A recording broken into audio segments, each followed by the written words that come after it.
Hey guys, tonight we're travelling back to a place more terrifying than any haunted house, the American suburbs of the 1960s. Not the sanitised TV version with Leave It to Beaver and perfectly coiffed housewives. I mean the real 1960s family, trapped in a ranch-style house with one bathroom, lead paint, asbestos insulation, and a father who thinks emotions are a communist plot. This is the decade where everyone smoked indoors, dinner came from a can, and your mother's idea of therapy was a handful of mother's little helpers, washed down with tab.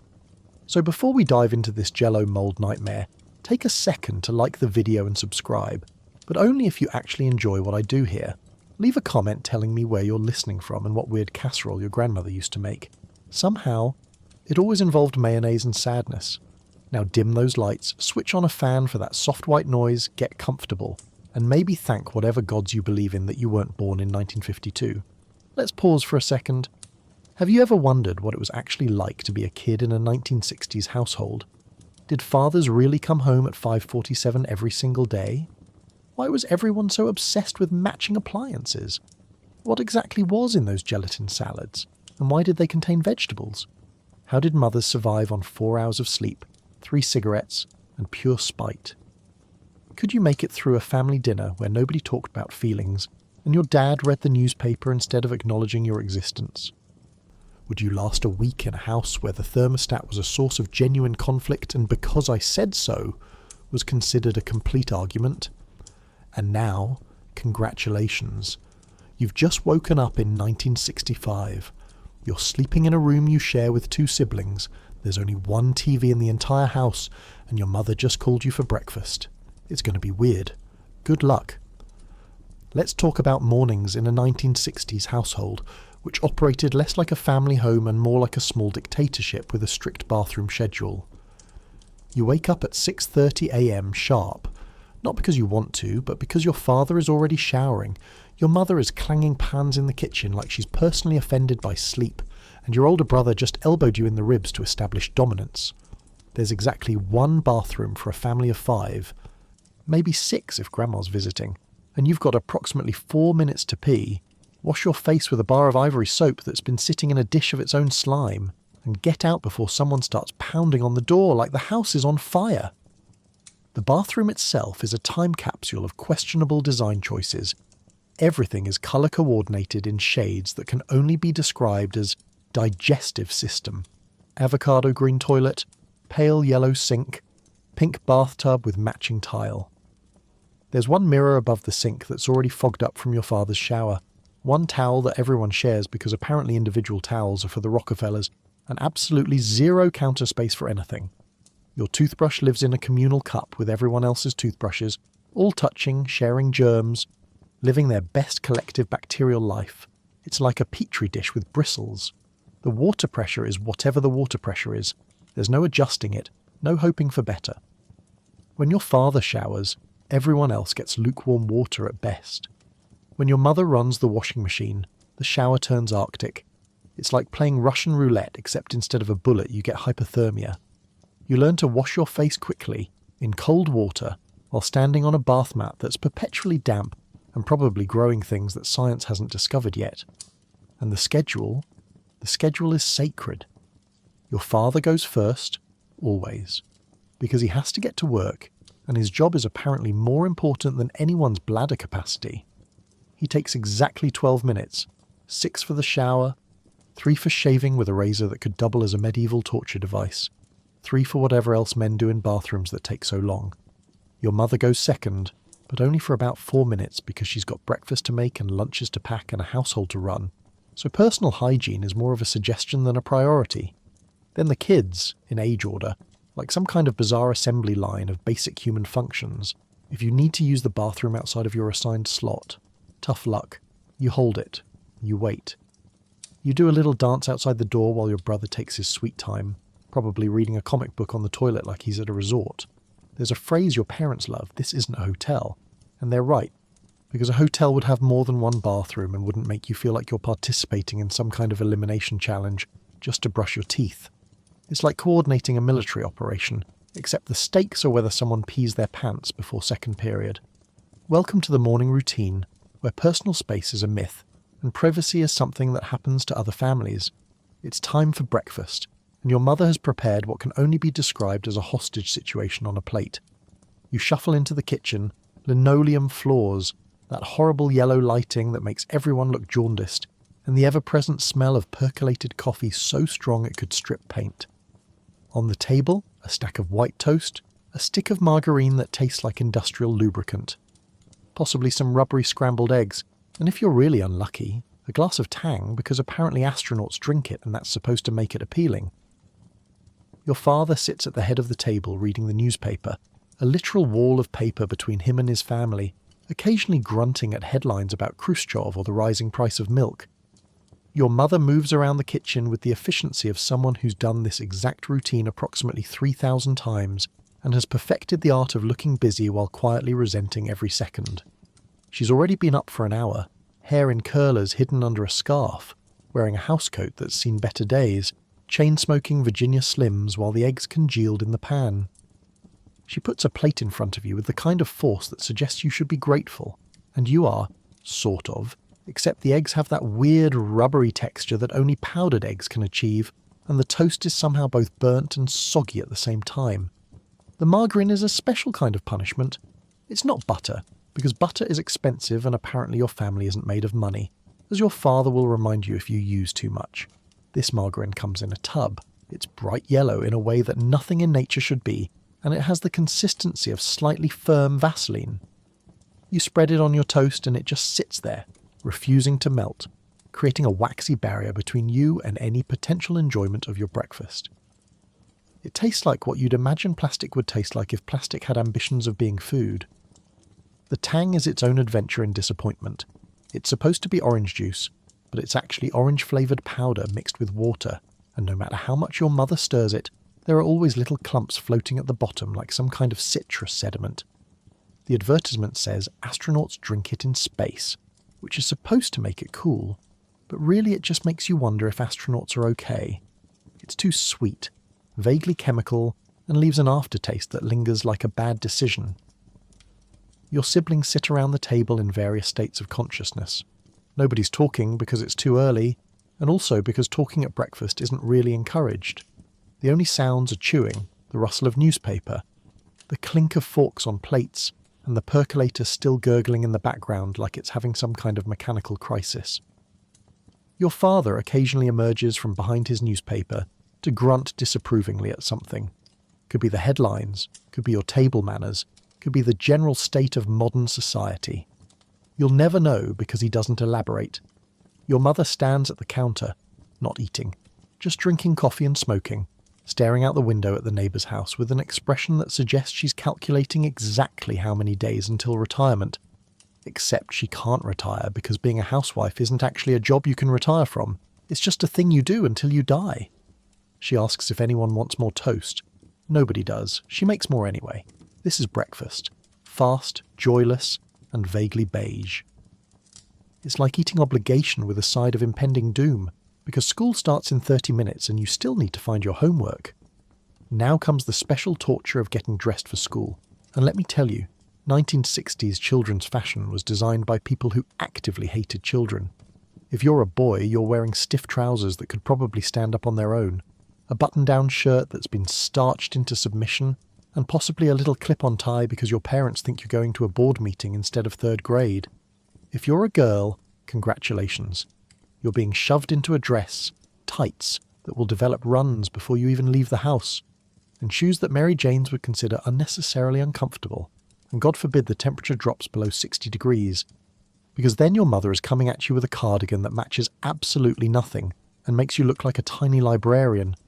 The fabric choices alone are a crime against comfort. Everything is polyester or some polyester blend that doesn't breathe, doesn't stretch, and seems specifically engineered to make you sweat in a way that's both comprehensive and unfortunate.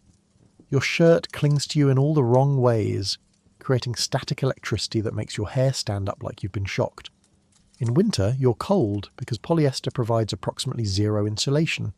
In summer, you're cooking in your own personal fabric prison, arriving at school looking like you've already run a marathon. And let's talk about those trousers if you're a boy.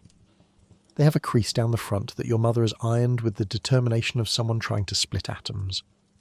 This crease must remain intact throughout the school day, which is impossible because you're 8 and you need to sit down, run around, and generally exist as a human child. But your mother doesn't care about physics or the reality of childhood movement. She cares about that crease, and she will inspect it when you get home, and if it's gone, you'll hear about it. The trousers also have a zipper that pinches, pockets that are somehow both too small to hold anything useful, and too big to prevent things from falling out, and a waistband that sits approximately 3 inches higher than any waistband should. For girls, the dress code is even more restrictive and bizarre. You must wear a dress or skirt, not pants, not shorts. Not anything practical or comfortable. A dress, even in winter, even when it's snowing, even when you have gym class and will be expected to do jumping jacks while maintaining modesty. The dresses are usually some floral pattern or plaid nightmare, with a collar that's too tight and buttons down the back that you can't reach yourself, meaning you need someone to dress you like you're a fancy doll instead of a functional human being. The tights are their own special hell. They're thick, they're itchy, they're somehow always twisted no matter how carefully you put them on, and they develop holes and runs with the slightest provocation. You'll snag them on a desk corner, a rough patch of sidewalk, or literally nothing, and suddenly there's a run travelling up your leg like it's making an escape attempt. And you can't just take them off because then your legs are bare and that's apparently scandalous, so you just walk around all day with destroyed tights, and the knowledge that your mother is going to be annoyed because tights cost money. The shoes are hard, shiny, and clearly designed by someone who has never walked anywhere. They pinch your toes, they rub blisters on your heels, and they have absolutely zero traction, so you're constantly slipping on waxed floors like you're auditioning for a slapstick comedy routine. Getting dressed in the 1960s isn't about comfort or self-expression. It's about conformity, gender roles, and suffering quietly. You're being trained to look acceptable, behave appropriately, and never ever complain about being uncomfortable. It's like wearing a costume for a play called Normal Child, and you didn't audition for this role, but here you are anyway. The school bus arrives at exactly 7:42 a.m, and if you miss it, you're walking 3 miles uphill both ways, or at least that's what your parents will tell you later. This vehicle is less a mode of transportation, and more a rolling fight club with vinyl seats. There are no seatbelts, because apparently the 1960s philosophy was just hold on and hope for the best. You climb aboard and immediately assess the social hierarchy, the cool kids in the back, the nerds up front near the driver, and the middle seats where daily territorial battles are fought over who has to sit next to the weird kid who eats paste. The bus driver is a chain-smoking woman named Marge who takes corners like she's training for NASCAR and has absolutely zero tolerance for nonsense, which is impressive considering she's transporting 40 feral children. The bus itself is a faded yellow beast that belches diesel fumes and makes sounds that suggest it's held together by prayers and spite. The seats are that special vinyl that's freezing cold in winter and scorching hot in summer, with rips and tears patched up with duct tape that somehow makes everything worse. There's ancient graffiti carved into the seat backs, declarations of love, crude drawings, and the mysterious phrase "Tommy was here 1962", which raises questions about what happened to Tommy and whether he ever left. You step up into the bus and immediately the smell hits you. The combination of diesel, old lunch bags, mysterious sticky substances, and the collective body odour of children who may or may not have bathed recently. It's thick, it's specific, and years from now you'll catch a whiff of something similar and be instantly transported back to this exact moment of low-grade suffering. Marge doesn't even look at you as you board. She's got a cigarette dangling from her lips, one hand on the giant steering wheel, and she's already pulling away from the curb before you've fully cleared the steps because she's got a schedule to keep, and your safety is frankly not her top priority. The social dynamics on the bus are brutal and unforgiving. The back seats are reserved for the cool kids, the 8th graders who are definitely smoking in the bathroom at school, and possibly carrying switchblades, though that might just be a rumour. They're back there being loud, pushing each other, and establishing dominance through a complex system of insults and casual violence. You do not go to the back unless specifically invited, and you're not getting invited. The front seats, right behind Marge, are for the nerds, the teachers' pets, and the kids whose mothers explicitly told them to sit up front where the driver can see them. These kids have their homework done, their lunch money in envelopes with their names written on them, and they're probably going to remind the teacher about the quiz she forgot to give. They're safe up front, but they're also social pariahs and everyone knows it. Then there's the middle section, the Wild West of school bus seating. Every day it's a new negotiation of who sits where, who gets the window, and who gets stuck in the middle seat next to someone's lunchbox. There are unspoken rules and alliances that shift daily. One day you might have a decent seat. The next day you're squeezed between two kids who are fighting over a comic book, and you're just trying not to get elbowed in the ribs as the bus lurches through traffic. The ride itself is an adventure in physics and questionable driving. Marge takes corners at speeds that seem to defy the laws of momentum. She slams on the brakes at stop signs, launching everyone forward in their seats like crash test dummies. She accelerates hard enough to pin you back against the vinyl. And she does all of this while smoking, adjusting her mirror, and occasionally yelling at kids without ever actually turning around to see who's causing the problem. It's like she has eyes in the back of her head and absolutely no patience for any of you. Welcome to the school bus, where social hierarchies are established, survival skills are learned, and seatbelts are for people who don't believe in character-building experiences. Enjoy the ride. You've got 15 more minutes of this. You arrive at school, a brick building that looks like it was designed by Soviet architects who got really into right angles and giving up. Inside, the hallways smell like floor wax, cafeteria mystery meat, and institutional despair. Your classroom features wooden desks with inkwells that haven't been used since 1952, a chalkboard that squeaks like a dying animal, and a teacher, Mrs. Henderson, who rules with an iron fist and a wooden ruler she's not afraid to use. The educational philosophy of the 1960s can be summed up as sit still, shut up, memorize everything, question nothing, and if you're left-handed, congratulations. You're about to spend the year being corrected like you're harbouring a dangerous defect. Mrs. Henderson is approximately 60 years old, has been teaching since the Truman administration, and has exactly zero interest in your feelings, your learning style, or your individual needs. She wears the same style of dress every day, something shapeless and practical in a colour that can only be described as institutional beige, and her hair is set in curls so rigid they could survive a nuclear blast. She stands at the front of the classroom with her arms crossed, surveying her students like a general inspecting troops she already knows are going to disappoint her. The desks are arranged in perfect rows, and you sit in the one assigned to you on the first day of school. There's no moving, no choosing to sit next to your friends, no accommodation for the fact that you can't see the board from the back row. Your desk has a wooden top that lifts up to reveal a storage compartment filled with textbooks that smell like mildew and defeat, a pencil box, and possibly a forgotten sandwich from last month that's achieved sentience. The surface is covered in decades of carvings from previous students, initials, doodles, and mysterious symbols that might be gang signs, or might just be someone who was really bored during a lecture about the Louisiana Purchase. The wooden ruler Mrs. Henderson carries isn't just for measuring, it's a tool of discipline, a symbol of authority, and occasionally a weapon. If you talk out of turn, you get a warning. If you talk again, you get the ruler slapped on your desk with a crack that makes everyone jump. If you're really unfortunate and break the rules a third time, you might get your knuckles rapped, which is exactly what it sounds like. A quick, stinging crack across your knuckles that hurts like hell and serves as a reminder that Mrs. Henderson is not playing games. And if you're left-handed, oh boy.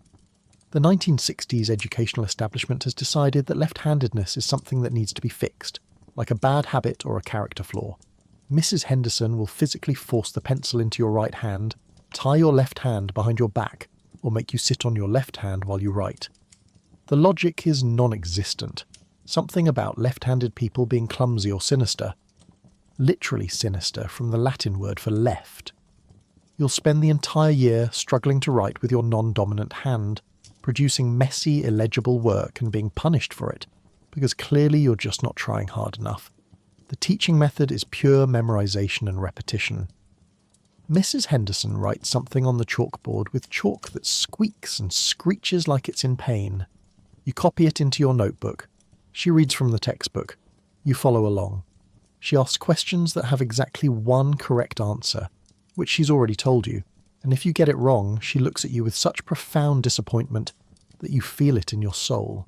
There's no discussion, no critical thinking, no "what do you think about this?" It's just facts, delivered with the emotional warmth of a tax audit. And you better be paying attention, because Mrs. Henderson has a sixth sense for daydreaming. She'll be writing on the board, her back to the class, and somehow she knows that you're staring out the window watching a bird instead of learning about the exports of South America. She'll spin around, wooden ruler in hand, and nail you with a question you definitely don't know the answer to, and the entire class will watch as you stumble through an incorrect response while she shakes her head slowly, marking you as another casualty of modern distraction. This is education in the 1960s, rigid, authoritarian, and completely devoid of joy. It's like being trained for a factory job that doesn't exist yet, learning to follow orders and suppress your individuality one tedious lesson at a time. It's noon, which means it's time for school lunch, an experience that will haunt you for the rest of your life. You file into the cafeteria, that special combination of echo chamber and feeding trough, and join a line of children shuffling toward a serving station, manned by hair-netted lunch ladies who look like they've been doing this since the Eisenhower administration. Today's menu, written on a board in chalk: Salisbury steak, meat of mysterious origin, mashed potatoes, definitely from a box, possibly from a government surplus warehouse, green beans, boiled into submission until they're grey, a small carton of milk, whole, warm, slightly suspicious, and for dessert, a brownie that has the density of a hockey puck and roughly the same flavour profile. The cafeteria itself is an architectural nightmare of acoustics. Every sound, trays clattering, chairs scraping, 200 children talking at once, bounces off the walls and ceiling and multiplies until it becomes a wall of noise so thick you can practically see it. The lunch ladies stand behind a sneeze guard that's doing absolutely nothing to protect anyone from anything, wielding serving spoons the size of small shovels. They slap food onto your compartmentalised tray with the efficiency of assembly line workers and the enthusiasm of people who stopped caring sometime during the Kennedy administration. The Salisbury steak is the star of today's culinary disaster. It's a grey-brown oval of something that might be beef, might be a science experiment, might be what happens when you take all the parts of a cow that nobody wanted and compress them into a patty held together by hope and breadcrumbs. It's covered in a brown gravy that has the consistency of wallpaper paste and tastes like someone described the concept of flavour to an alien who then tried to recreate it from memory. You cut into it with a fork. There are no knives because apparently the school doesn't trust you with sharp objects, and it resists before finally giving way with a texture that's simultaneously mushy and rubbery. The mashed potatoes are clearly instant, the kind that come in a box as flakes and then get reconstituted with water, and possibly tears. They're gluey, they're lukewarm, and they have that telltale artificial smoothness that real potatoes never have. There are no lumps because there were never actual potatoes involved in this process. Someone in the kitchen just added water to powder, stirred until their arm hurt, and called it a day. You take a bite and it sticks to the roof of your mouth like edible spackle. The green beans have been boiled so long they've lost all structural integrity and most of their colour. They're not green anymore. They're more of a greyish olive, the colour of something that's given up on life. They're limp, they're waterlogged, and they taste like hot sadness. There's no seasoning, no butter, no attempt whatsoever to make them appealing. They're just there, occupying space on your tray, a vegetable in name only. The milk carton is its own adventure. It's whole milk, which means it's thick and kind of coating, and it's been sitting in a cooler that's not quite cold enough, so it's achieved a temperature that can best be described as room temperature adjacent. You peel open the little cardboard flaps, and there's always that moment of uncertainty where you're not sure if it's still good. You sniff it cautiously. It smells fine, probably. You take a sip. It tastes like milk, mostly, with a slight undertone of cardboard and cafeteria ambience. And then there's the brownie. This thing is a monument to the concept that dessert doesn't have to be good. It just has to be sweet and technically edible. It's dense enough to stop a bullet, dry enough to absorb all moisture from your mouth, and has that weird chemical chocolate flavour that comes from cocoa powder that's been sitting in a warehouse since World War II. You take a bite and immediately need more milk to wash it down, except your milk is warm and slightly suspicious, so now you're just compounding problems. You eat quickly because lunch period is only 25 minutes and you still need to bus your tray, get outside for a few minutes of freedom, and possibly trade your brownie to someone for something better, although what could be better in this cafeteria economy is anyone's guess. This is lunch. Fast, joyless, and nutritionally questionable. It's like eating in a prison designed by people who learned about food from a government manual, which, let's be honest, is probably exactly what happened. Recess is 30 minutes of barely supervised chaos on an asphalt playground that gets hot enough in summer to fry an egg. Not that anyone's checking on that. The equipment is all metal slides that become griddles in the sun, metal monkey bars positioned over concrete because apparently brain injuries build character, and a merry-go-round that spins fast enough to create genuine G-force and launch children into the stratosphere. There are no safety mats, no soft landings, no helmets. You play dodgeball with actual hard rubber balls that leave welts. You play tetherball until someone gets hit in the face. You play kickball with the intensity of people whose only other option is going back inside to learn cursive. The supervising teacher is Mrs. Patterson, who's standing approximately 40 yards away, smoking a cigarette and occasionally glancing in the general direction of the playground to make sure no one's actually dying. Bleeding? That's fine.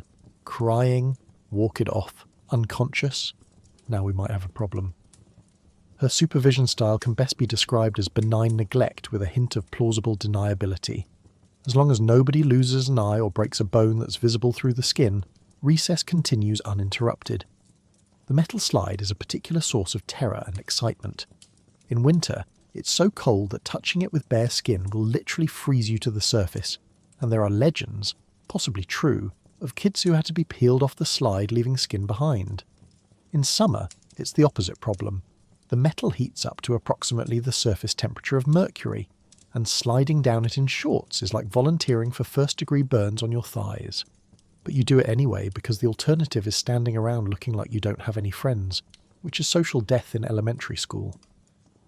The merry-go-round is essentially a medieval torture device disguised as playground equipment. It's a circular platform with bars to hold onto, and the objective is to get it spinning as fast as possible, while children cling to it like their lives depend on it, which they kind of do. The big kids push it, running alongside and building momentum until it's spinning so fast that the smaller kids start flying off, like they've been launched from a centrifuge. You hold on with everything you've got, your knuckles white, your stomach lurching, the world becoming a blur of sky and asphalt and regret. Some kids throw up, some kids cry. Everyone agrees it was awesome and immediately gets back in line to do it again. Dodgeball is sanctioned violence dressed up as physical education. The balls are red rubber, hard, and when they hit you, they sting like you've been slapped by an angry gym teacher. The rules are simple. If you get hit, you're out. If you catch the ball, the person who threw it is out. In practice, it becomes a situation where the athletic kids absolutely demolish the weaker kids with the kind of precision and cruelty that would make a prison guard uncomfortable. You spend the entire game either hiding behind other kids or getting pegged in the face by Tommy, who has an arm like a professional pitcher and zero mercy. The kickball game is serious business. Teams are chosen by captains, and if you're not picked until the very end, everyone knows you're basically useless, and you might as well not even be here. The game is played on the asphalt with bases that are literally just painted squares, and sliding into base means sliding on concrete, which will absolutely shred your knees but is considered totally worth it if you're safe. There are arguments, there are accusations of cheating, there are kids who take it so seriously they're red-faced and screaming about rules that nobody actually wrote down. And through it all, you're just trying to survive 30 minutes of freedom that's somehow more stressful than being inside learning long division.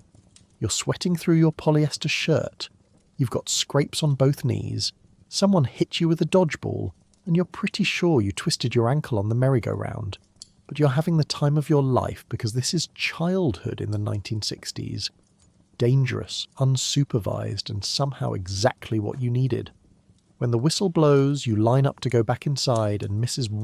Patterson does a quick head count to make sure she's returning approximately the same number of children she started with. Close enough. Back to class. School ends at 3:15, and you file back onto the bus for the return journey, already dreading whatever chores are waiting for you at home. But here's the thing. If you're a key kid, one of those children whose mother has committed the 1960s sin of working outside the home, you arrive to an empty house. You let yourself in with the key you wear on a shoelace around your neck like some kind of suburban dog tag. The house is quiet, slightly creepy, and you've been given strict instructions.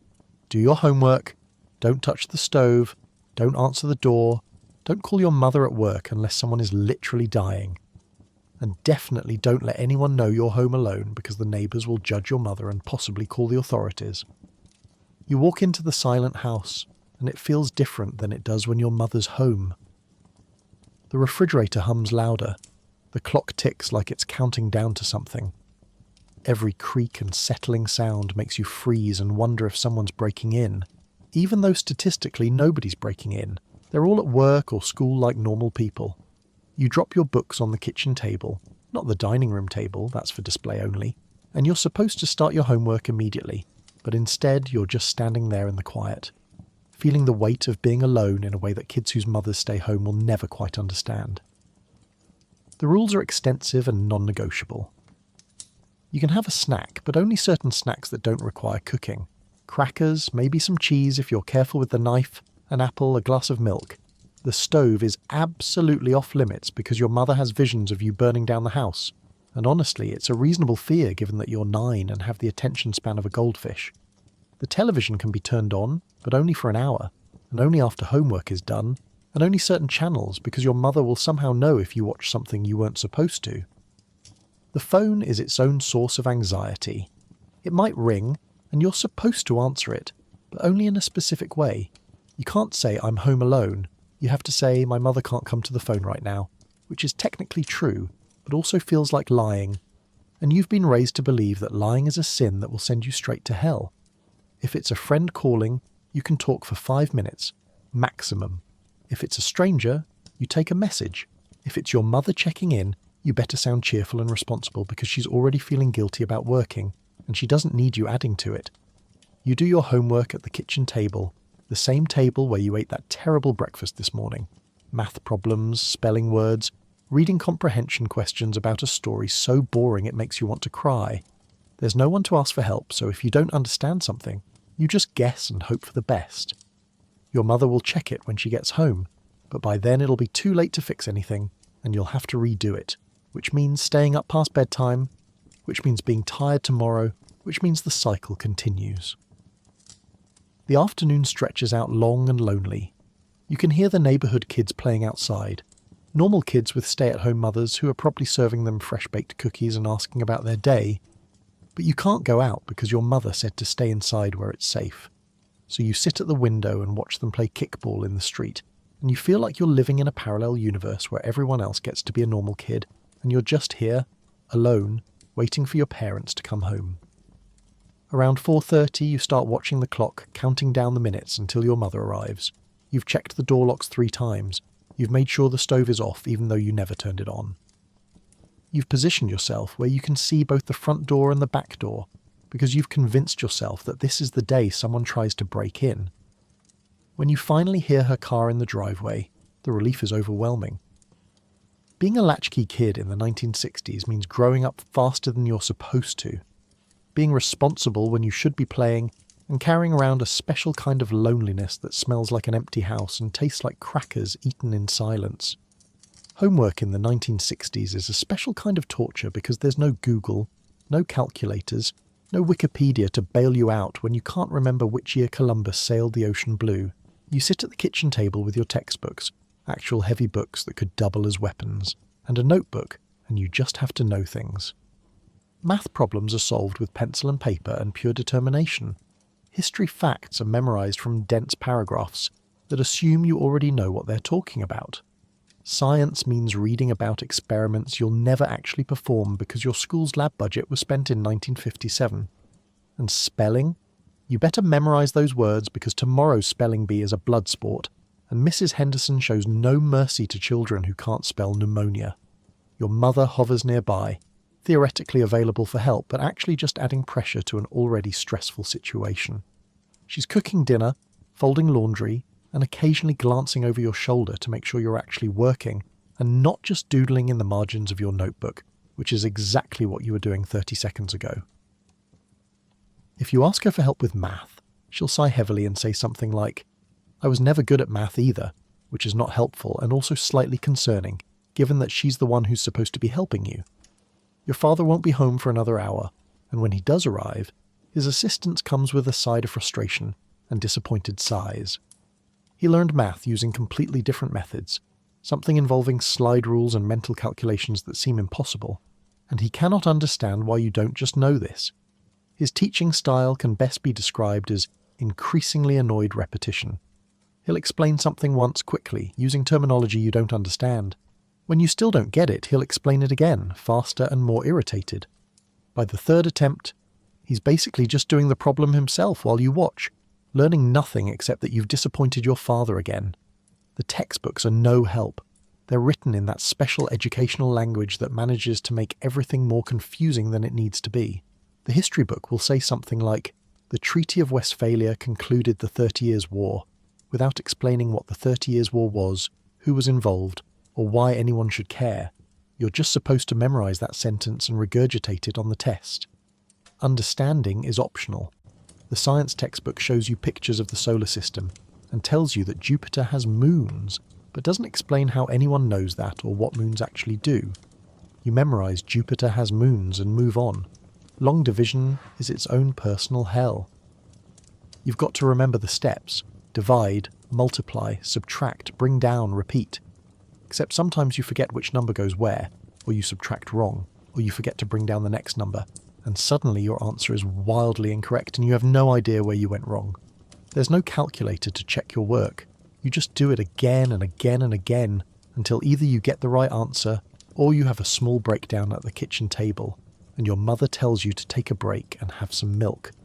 Spelling homework means writing each word 10 times. Not because writing it 10 times actually helps you learn it, but because that's what builds character, apparently. You write Mississippi 10 times in a row until the word stops looking like a real word and starts looking like a random collection of letters that someone arranged as a joke. Your hand cramps. Your brain goes numb. You start making mistakes on words you definitely knew how to spell 2 hours ago. By the time you finish, you hate every word on the list, and you're pretty sure you've forgotten how to spell your own name. The kitchen table becomes a battlefield. Papers spread out everywhere, pencil shavings accumulating in a small pile because your pencil sharpener, a little metal thing that barely works, has betrayed you again. Eraser smudges on your paper because you've made so many mistakes. Your mother periodically walks by and asks, "How's it going?" in a tone that suggests she knows exactly how it's going and is mildly concerned about your academic future. By the time you finish, it's almost dinner time. Your brain feels like it's been through a meat grinder, and you're not even confident that what you've done is correct. But it's done, and that's what matters. You stack your books, put them by the front door so you don't forget them tomorrow, and pray that Mrs. Henderson is in a merciful mood during the spelling bee. She won't be. She never is. Around 4:30 it's time for chores, because 1960s children are essentially unpaid household labour with bad haircuts. Your mother has a list. Not written down, but memorised and deployed with military precision.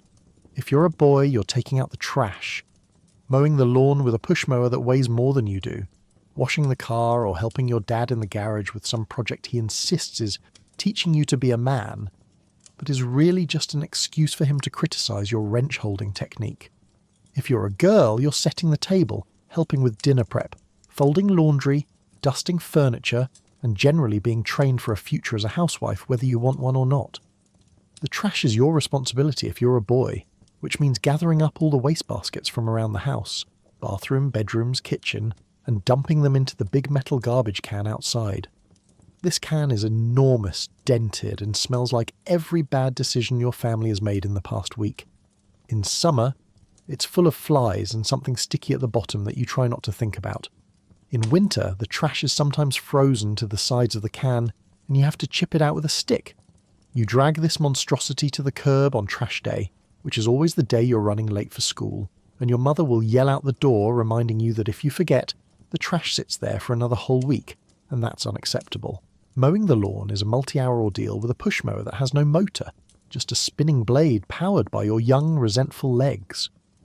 The lawn is enormous, or at least it feels that way when you're 10 and the mower keeps jamming on sticks and clumps of grass. You push back and forth in rows, trying to keep them straight because your father will inspect your work later and comment on any uneven patches.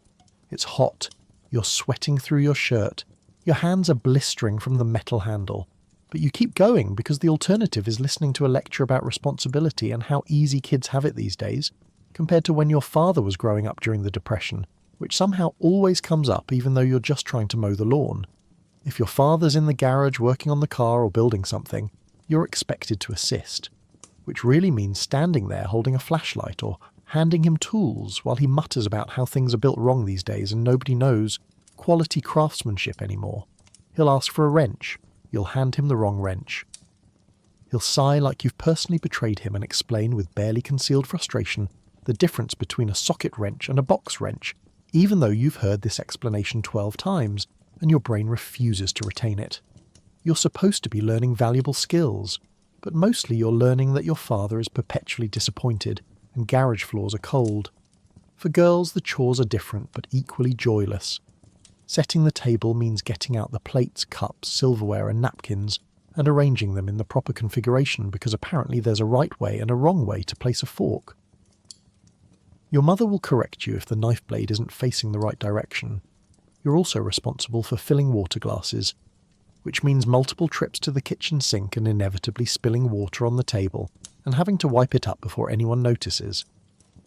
Helping with dinner prep is a masterclass in being useful but not too useful. You can peel potatoes but not actually cut them because knives are dangerous. You can wash lettuce but not make the salad because you'll do it wrong. You can stir things on the stove, but only under direct supervision, and only things that won't burn easily. Mostly you're just standing there waiting for instructions, trying not to get in the way, and learning that cooking involves a lot more standing around than anyone admits. Folding laundry is an exercise in tedium. The clean clothes come out of the dryer in a warm, tangled mass, and you sit on the floor sorting them into piles. Dad's clothes, Mum's clothes, your clothes, siblings' clothes. Everything gets folded in a specific way. Shirts have to be folded so the front is showing. Pants get folded in half, then in half again. Socks get matched and rolled, and there's always that one sock that has no partner, the mystery sock, the sock that apparently entered another dimension during the wash cycle. Your mother will refold half of what you've done because it's not up to her standards, but you keep folding anyway because this is your contribution to the household. By the time chores are done, you're tired, possibly injured, and definitely ready for dinner. But at least you've learned valuable life skills like resentment, how to look busy while doing nothing, and that being a child in the 1960s means you don't get paid, you don't get thanked, you just get more chores tomorrow.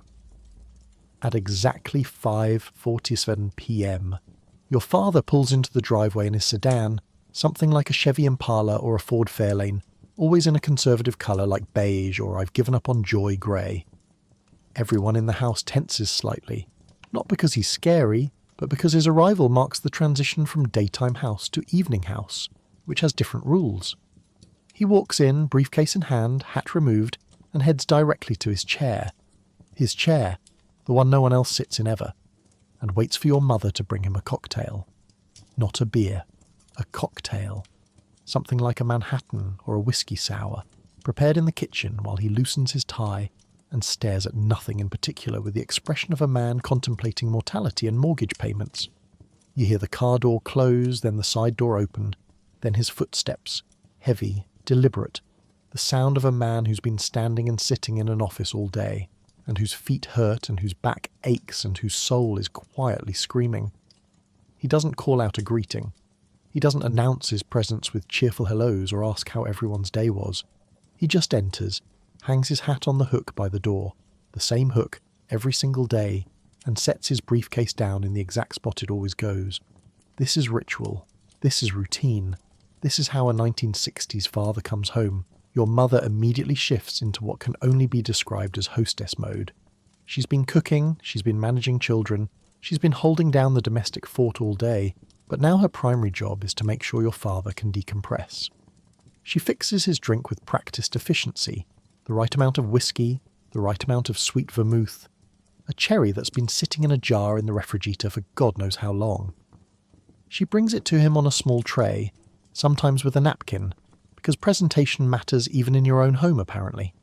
He takes it without comment, not because he's rude, but because this is expected. This is the contract. He works, she maintains the home, and at 5:47 p.m. every day, there's a cocktail waiting. The children, meanwhile, have learned to read the room. You can tell what kind of evening it's going to be within the first 5 minutes of your father being home.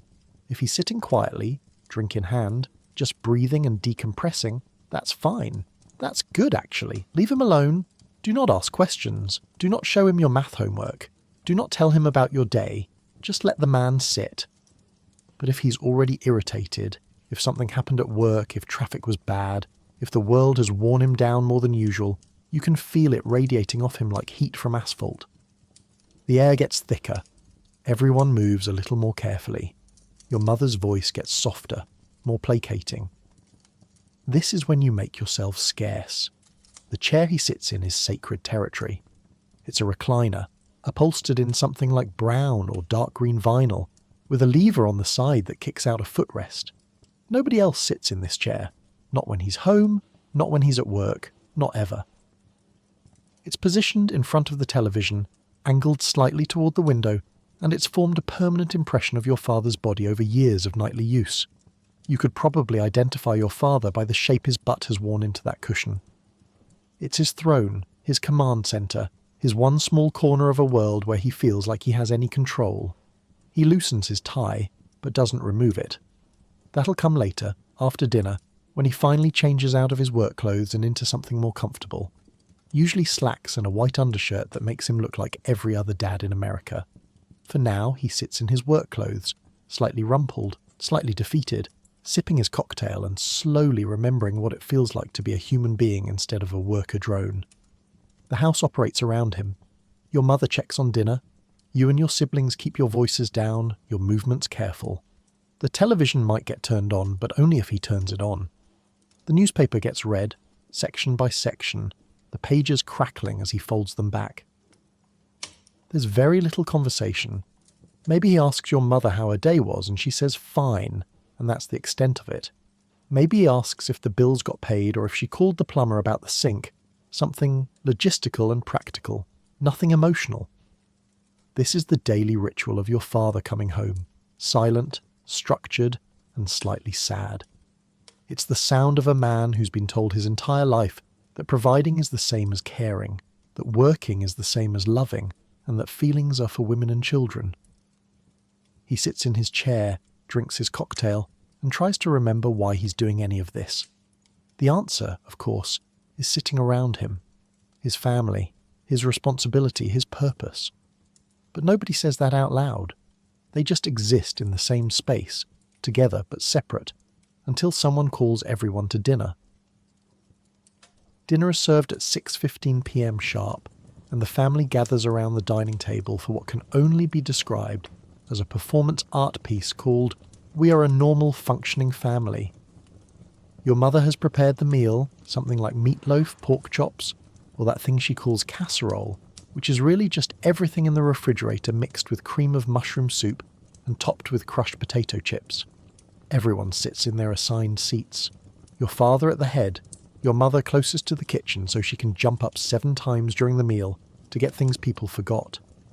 The children arranged by age, like a depressing version of the Von Trapp family. Conversation is minimal and carefully monitored. You do not discuss feelings, problems, or anything controversial. Topics include how school was, fine. How work was, fine. And possibly something about the weather. The meal itself is aggressively beige. The meatloaf is a loaf of ground beef mixed with breadcrumbs, eggs, and ketchup, baked until it has the texture of a dense sponge. It's sliced like bread and served with more ketchup because that's the only thing that makes it remotely palatable. The mashed potatoes are there, again, still gluey from the instant mix. There are canned green beans because apparently fresh vegetables are for special occasions and people with more money. There might be rolls from the grocery store, the kind that come in a plastic bag and are already sliced, and they're served with margarine, never butter, because your family's relationship with dairy fat is complicated and budget conscious. Your mother brings everything to the table and then immediately realizes she forgot something. The salt, the pepper, the butter dish, a serving spoon. She jumps up and retrieves it while everyone waits, because you cannot start eating until your father starts eating. This is not a rule anyone has explicitly stated, but everyone knows it. Your father sits at the head of the table, surveys the meal with the critical eye of a restaurant inspector, and then picks up his fork. Only then does everyone else begin. The act of eating is strangely formal for something happening in your own home. You're expected to use your napkin, keep your elbows off the table, chew with your mouth closed and not speak with your mouth full, which is difficult because the only approved conversation happens during the meal, and you can't just sit there in silence waiting for your mouth to be empty, because that makes the silence even weirder. So you master the art of small bites and quick chewing, strategically timing your responses to questions so you're not spraying meatloaf across the table. Your father asks how school was. You say, "Fine." He waits for more detail. You add, "We had a spelling test." He nods, satisfied that education is happening. Your mother asks if you did okay on the test. You say, "I think so." Nobody asks what words are on the test, or if you actually studied, or whether you have any feelings about spelling. The conversation dies there, and everyone returns to eating. The sound of forks scraping plates fills the void. If you're lucky, your father might share something about work, though it's always vague and stripped of any real detail. He'll say something like, "busy day," or "had a meeting with Henderson," and your mother will nod like this information means something to her, though it clearly doesn't. She knows nothing about his job except that it pays the bills and makes him tired. He knows nothing about her day except that the house is still standing and there's food on the table. This is intimacy in the 1960s. Parallel lives occasionally intersecting at scheduled meal times. You're not allowed to leave the table until everyone is finished eating, which means if you eat quickly, you're trapped there watching everyone else chew in slow motion while you try not to fidget or do anything that draws attention. Your younger sibling is struggling with their pork chop, sawing at it with a dull knife, and you can see the frustration building, but you know better than to offer help, because that might embarrass them. And embarrassment at the dinner table is a social crime. Your older sibling is lost in their own thoughts, probably thinking about the cute girl in their English class, mechanically moving food from plate to mouth without tasting anything. Your mother barely eats. She takes small bites between getting up to refill water glasses, retrieve forgotten items and check on dessert, which is probably Jell-O or canned fruit cocktail, something simple and sad. She's orchestrating this entire performance while participating in it, and the mental load of managing everyone's needs while pretending to enjoy her own meal is visible in the tired way she pushes food around her plate. When your father finishes, he pushes back from the table slightly, pats his stomach once in that way that men do, and pronounces the meal good, which is the highest compliment a 1960s housewife can hope to receive. Your mother smiles, genuinely pleased, because this is her job performance review and she just passed. The children are then dismissed to clear the table, while your father returns to his chair and your mother begins the process of washing dishes, a task that will take the next 45 minutes and result in dishpan hands and a quiet resentment that she'll never voice. This is dinner in the 1960s, structured, silent, and slightly sad. It's less about nourishment and more about maintaining the appearance that everything is fine, everyone is fine, and this is exactly how families are supposed to function. Spoiler alert, it's not.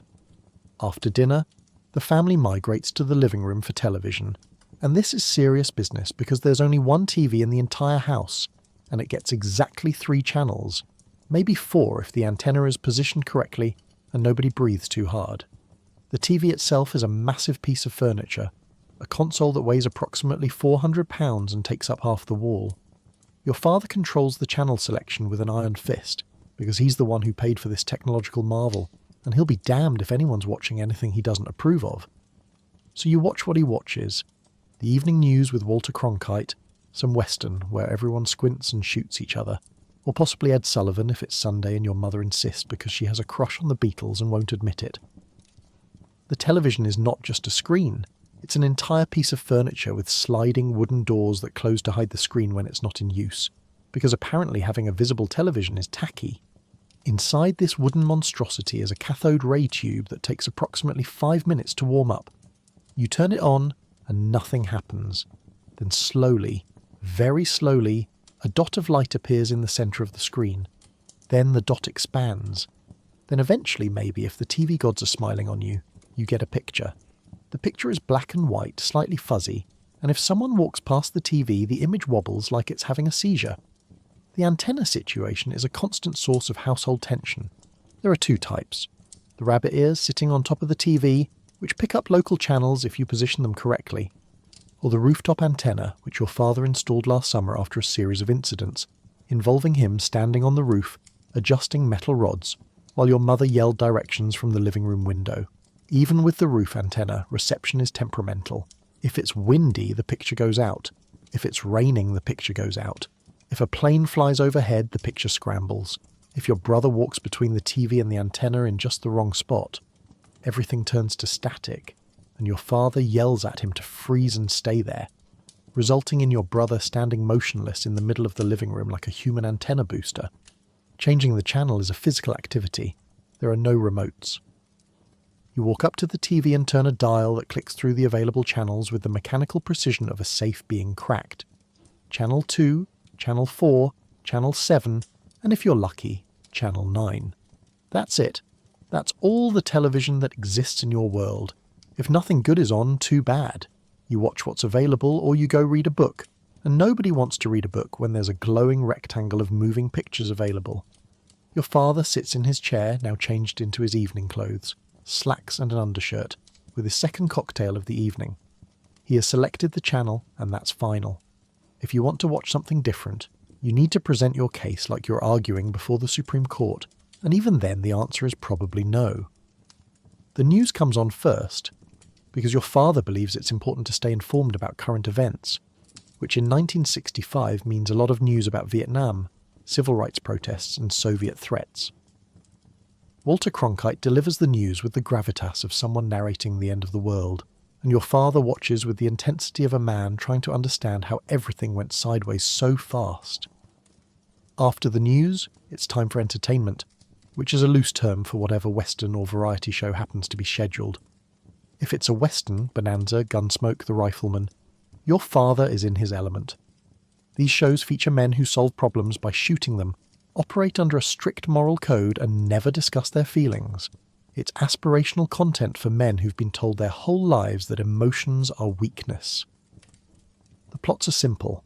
Bad guys show up. Good guys stop them. Justice prevails. Nobody talks about trauma.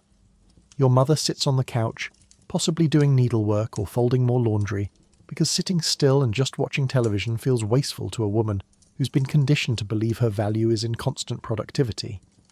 She half watches the screen while her hands stay busy, and occasionally she'll comment on an actress's dress or hairstyle, the only part of these shows that interests her. You and your siblings sit on the floor too close to the screen, according to your mother who insists you're going to ruin your eyes, which is probably true, but nobody really knows yet. You're not particularly interested in the Western, but you're interested in the family being together in the same room, even if nobody's talking. There's something comforting about the shared experience of watching the same flickering images, even if you're all processing them differently. When the show ends, your father might watch another, or he might declare it's bedtime and everyone shuffles off to their evening routines. The TV gets turned off, the wooden doors get closed, and the family altar returns to being just an oversized piece of furniture until tomorrow evening when the ritual begins again. In a 1960s household, you do not bathe every day because that would be wasteful and possibly indicative of loose morals.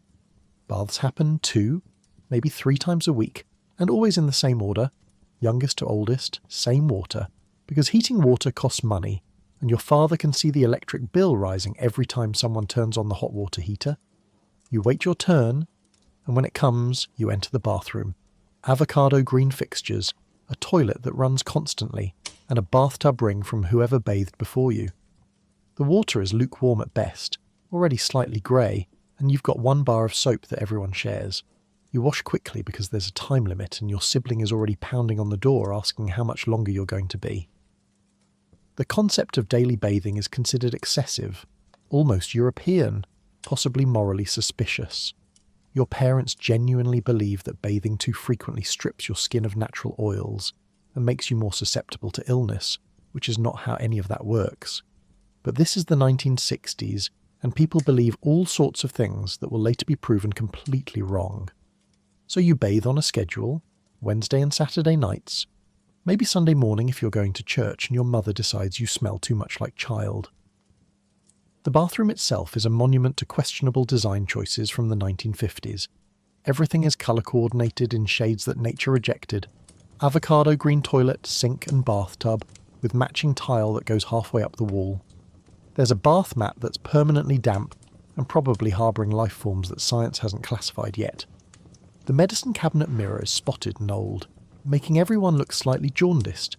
The toilet runs constantly with a sound like a tiny waterfall, and occasionally someone has to jiggle the handle to make it stop, except jiggling the handle doesn't really work, so it just keeps running, and your father periodically threatens to fix it but never does.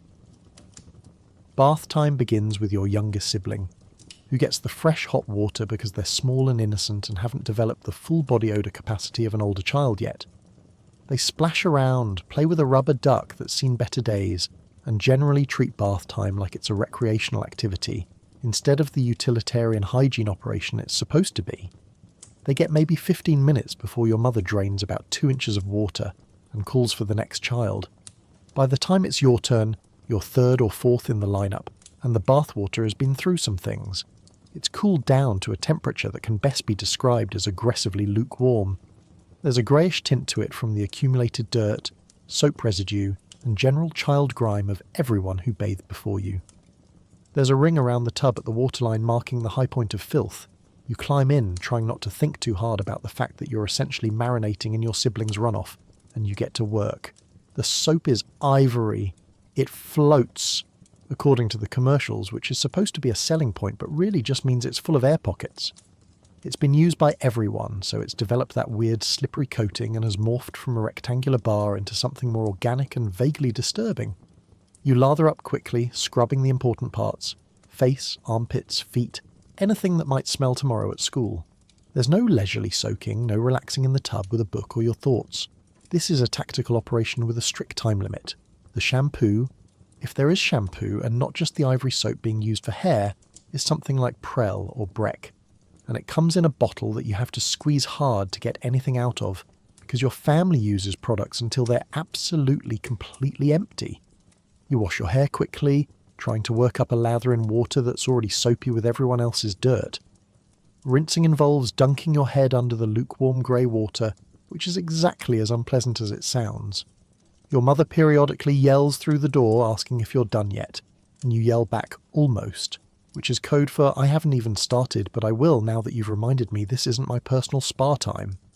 Your sibling pounds on the door again, this time with more urgency, possibly doing the pee-pee dance because everyone needs to use the bathroom at the exact same time apparently. You climb out of the tub, dripping dirty water onto the bath mat that can't possibly absorb any more moisture. You dry off with a towel that's been used by at least 2 other people, and is more damp than dry. You put on your pyjamas, flannel in winter, thin cotton in summer, and exit the bathroom trailing a cloud of ivory soap smell and slightly injured dignity. This is bath time in the 1960s, efficient, economical, and faintly depressing. It's like a car wash, but for humans, and with lower water pressure and higher levels of sibling resentment. You're clean enough, which is all anyone's really going for. The bar for personal hygiene is low, and somehow you're still barely clearing it. Bedtime is 8:30 p.m. For children under 12, 9 p.m. if you're in junior high and have successfully argued your case for a later curfew. There is no negotiation, no just 5 more minutes, no extended bedtime routines involving multiple stories and emotional processing. Your mother tells you to brush your teeth, and you do, with a toothbrush that probably hasn't been replaced in 6 months, and toothpaste that tastes like mint-flavoured chalk. You put on your pyjamas, flannel in winter, cotton in summer, always slightly too small because you're growing and new clothes are expensive. You climb into bed, possibly a twin bed you share with a sibling, possibly a bunk bed where the person on top is always kicking the bottom person through the mattress. The toothbrush situation is grim. It lives in that communal cup in the bathroom along with everyone else's toothbrushes, all of them touching, sharing bacteria like some kind of oral hygiene commune. The bristles are splayed out in every direction because you've been using this toothbrush since Easter, and it's now October. The toothpaste is Crest or Colgate, in a metal tube that you have to squeeze from the bottom and roll up as it empties, and there's always that moment where you squeeze too hard and a giant glob comes out that's way more than you need, but you use it anyway because waste is a sin. You brush your teeth for approximately 45 seconds, which your dentist would tell you is inadequate, except you only see the dentist once a year and he's too busy drilling cavities to lecture you about technique. You rinse with water from the tap, spit in the sink, and hope you got the important parts. Your mother might check to make sure you actually brushed, using the highly scientific method of smelling your breath. and if you pass inspection, you're cleared for bed. Your bedroom is small, possibly shared with one or more siblings, and decorated in a style that can only be described as functional depression. The walls are painted a single colour, maybe pale blue for boys, pale pink for girls, because gender roles extend even to paint choices. There might be a poster on the wall, something wholesome like a baseball player, or a kitten hanging from a branch with the caption, "Hang in there." The furniture is minimal: bed, dresser, maybe a small desk if you're lucky. The closet is tiny and packed with clothes that don't fit, toys you've outgrown, and mysterious boxes that have been there since you moved in. If you're in a bunk bed situation, there's a whole political hierarchy at play. The top bunk is theoretically the cool bunk, the desirable one, because you're higher up and therefore superior. But it's also hotter. You hit your head on the ceiling when you sit up, and if you need to pee in the middle of the night, you have to navigate a rickety ladder in the dark. The bottom bunk is safer and more accessible, but you live with the constant threat of your sibling above you shifting positions and kicking you through the mattress. Or worse, the terrifying possibility that the whole structure will collapse and crush you in your sleep. If you share a twin bed with a sibling, which happens in families where money is tight and space is limited, bedtime becomes a territorial battle. You establish your side of the bed, they establish theirs, and throughout the night you engage in a slow-motion shoving match, where each person tries to claim more territory while pretending to be asleep. You wake up in the morning clinging to the edge of the mattress while your sibling is sprawled across 3/4 of the bed, in a position that defies physics. The bedtime routine, if you can call it that, is brief and businesslike. Your mother might come in to say goodnight, but there's no lengthy tucking-in ceremony, no reading stories until you fall asleep, no discussion of your fears or dreams or feelings about the day. She says, "Good night," maybe kisses you on the forehead if she's feeling particularly affectionate, and then she's gone, clicking the light off on her way out. Your father might poke his head in and grunt something that could be "good night," or could be "go to sleep," or could be general disapproval. It's hard to tell. The room goes dark except for the light coming in from the hallway, and you're expected to just lie there and fall asleep. There's no night light unless you're very young, because night lights are for babies and you're not a baby anymore, are you? You lie there in the dark, listening to the house settle, your sibling breathing beside or above you, the distant sound of your parents' television, and you try to make your brain stop thinking about school tomorrow, the fight you had with your friend, whether monsters are real, and all the other anxieties that seem so much bigger in the dark. If you get up because you can't sleep, or because you need water, or because you just want to be near other humans, you're sent back to bed immediately. It's bedtime, is the only explanation you get. Sleep is not optional. It's a command, and you better follow orders or face consequences that range from disappointed sighs to actual punishment. You learn to lie very still, to fake sleep if necessary, and to keep your nighttime fears to yourself because nobody wants to hear about them. This is bedtime in the 1960s. Quick, efficient, and emotionally void. It's less about helping children wind down, and more about getting them out of the way so the adults can have a few hours of peace before the whole exhausting cycle starts again tomorrow. Sweet dreams, you're going to need them. Here's something nobody talks about during the day. Your mother is exhausted, possibly depressed, and definitely medicated. While you're at school and your father's at work, she's home alone in the empty house, staring at a pile of dishes and laundry and unspoken dreams, and her doctor, her kindly, patronising doctor, who calls her honey and assumes her unhappiness is just women's troubles, has prescribed her something to help her cope. Maybe it's Milltown, maybe it's Valium, maybe it's something called vitamins that are definitely not vitamins. She takes them with her morning coffee, and they smooth out the sharp edges of her dissatisfaction just enough that she can make it through another day of being a wife and mother, which is supposed to be the pinnacle of feminine achievement but feels more like a life sentence. The pill bottle lives in the medicine cabinet tucked behind the aspirin and the Pepto-Bismol, and nobody mentions it. Your father knows it's there but doesn't ask questions because asking questions means acknowledging that his wife is unhappy and that unhappiness might reflect poorly on him as a provider. You know it's there because you've seen it, seen her take them, but you don't understand what they're for because your mother doesn't explain and you don't ask. In the 1960s, mother's little helpers are just part of the landscape, as normal as the vacuum cleaner and the washing machine. tools that help women function in their designated roles. The advertisements for these medications are everywhere, in magazines and on television, showing smiling housewives who've been rescued from their anxiety by modern pharmaceuticals. The ads say things like, "For the woman who's doing too much," or "When the everyday pressures of being a wife and mother become too much to bear." They never suggest that maybe the problem isn't the woman. Maybe the problem is a social structure that isolates women in suburban homes, tells them their only value is in service to others, and provides no outlet for ambition, creativity, or intellectual stimulation beyond decorating the living room and making creative casseroles. Your mother's doctor prescribed these pills after she went to see him, complaining of fatigue, headaches, and a general sense of dissatisfaction with her life. He listened for about 3 minutes, patted her hand, told her that being a mother is stressful, and wrote her a prescription. He didn't ask about her marriage, her dreams, her mental health, or whether she might benefit from therapy, which she absolutely would. But therapy in the 1960s is for crazy people, and suggesting a housewife might need it is tantamount to calling her insane. So instead, pills. Better living through chemistry. The pills help, sort of. They don't make her happy, but they make her less unhappy. They don't give her purpose, but they make the lack of purpose more bearable. They create a fuzzy buffer between her and the reality of her daily existence. The endless cleaning, the thankless cooking, the management of small humans who don't appreciate her, and the marriage to a man who loves her in his way, but doesn't really see her, not as a full person with her own interior life. She becomes functional, which is all anyone really wants from her anyway. During the day, while you're at school, she moves through the house like a ghost in her own life. She washes the breakfast dishes.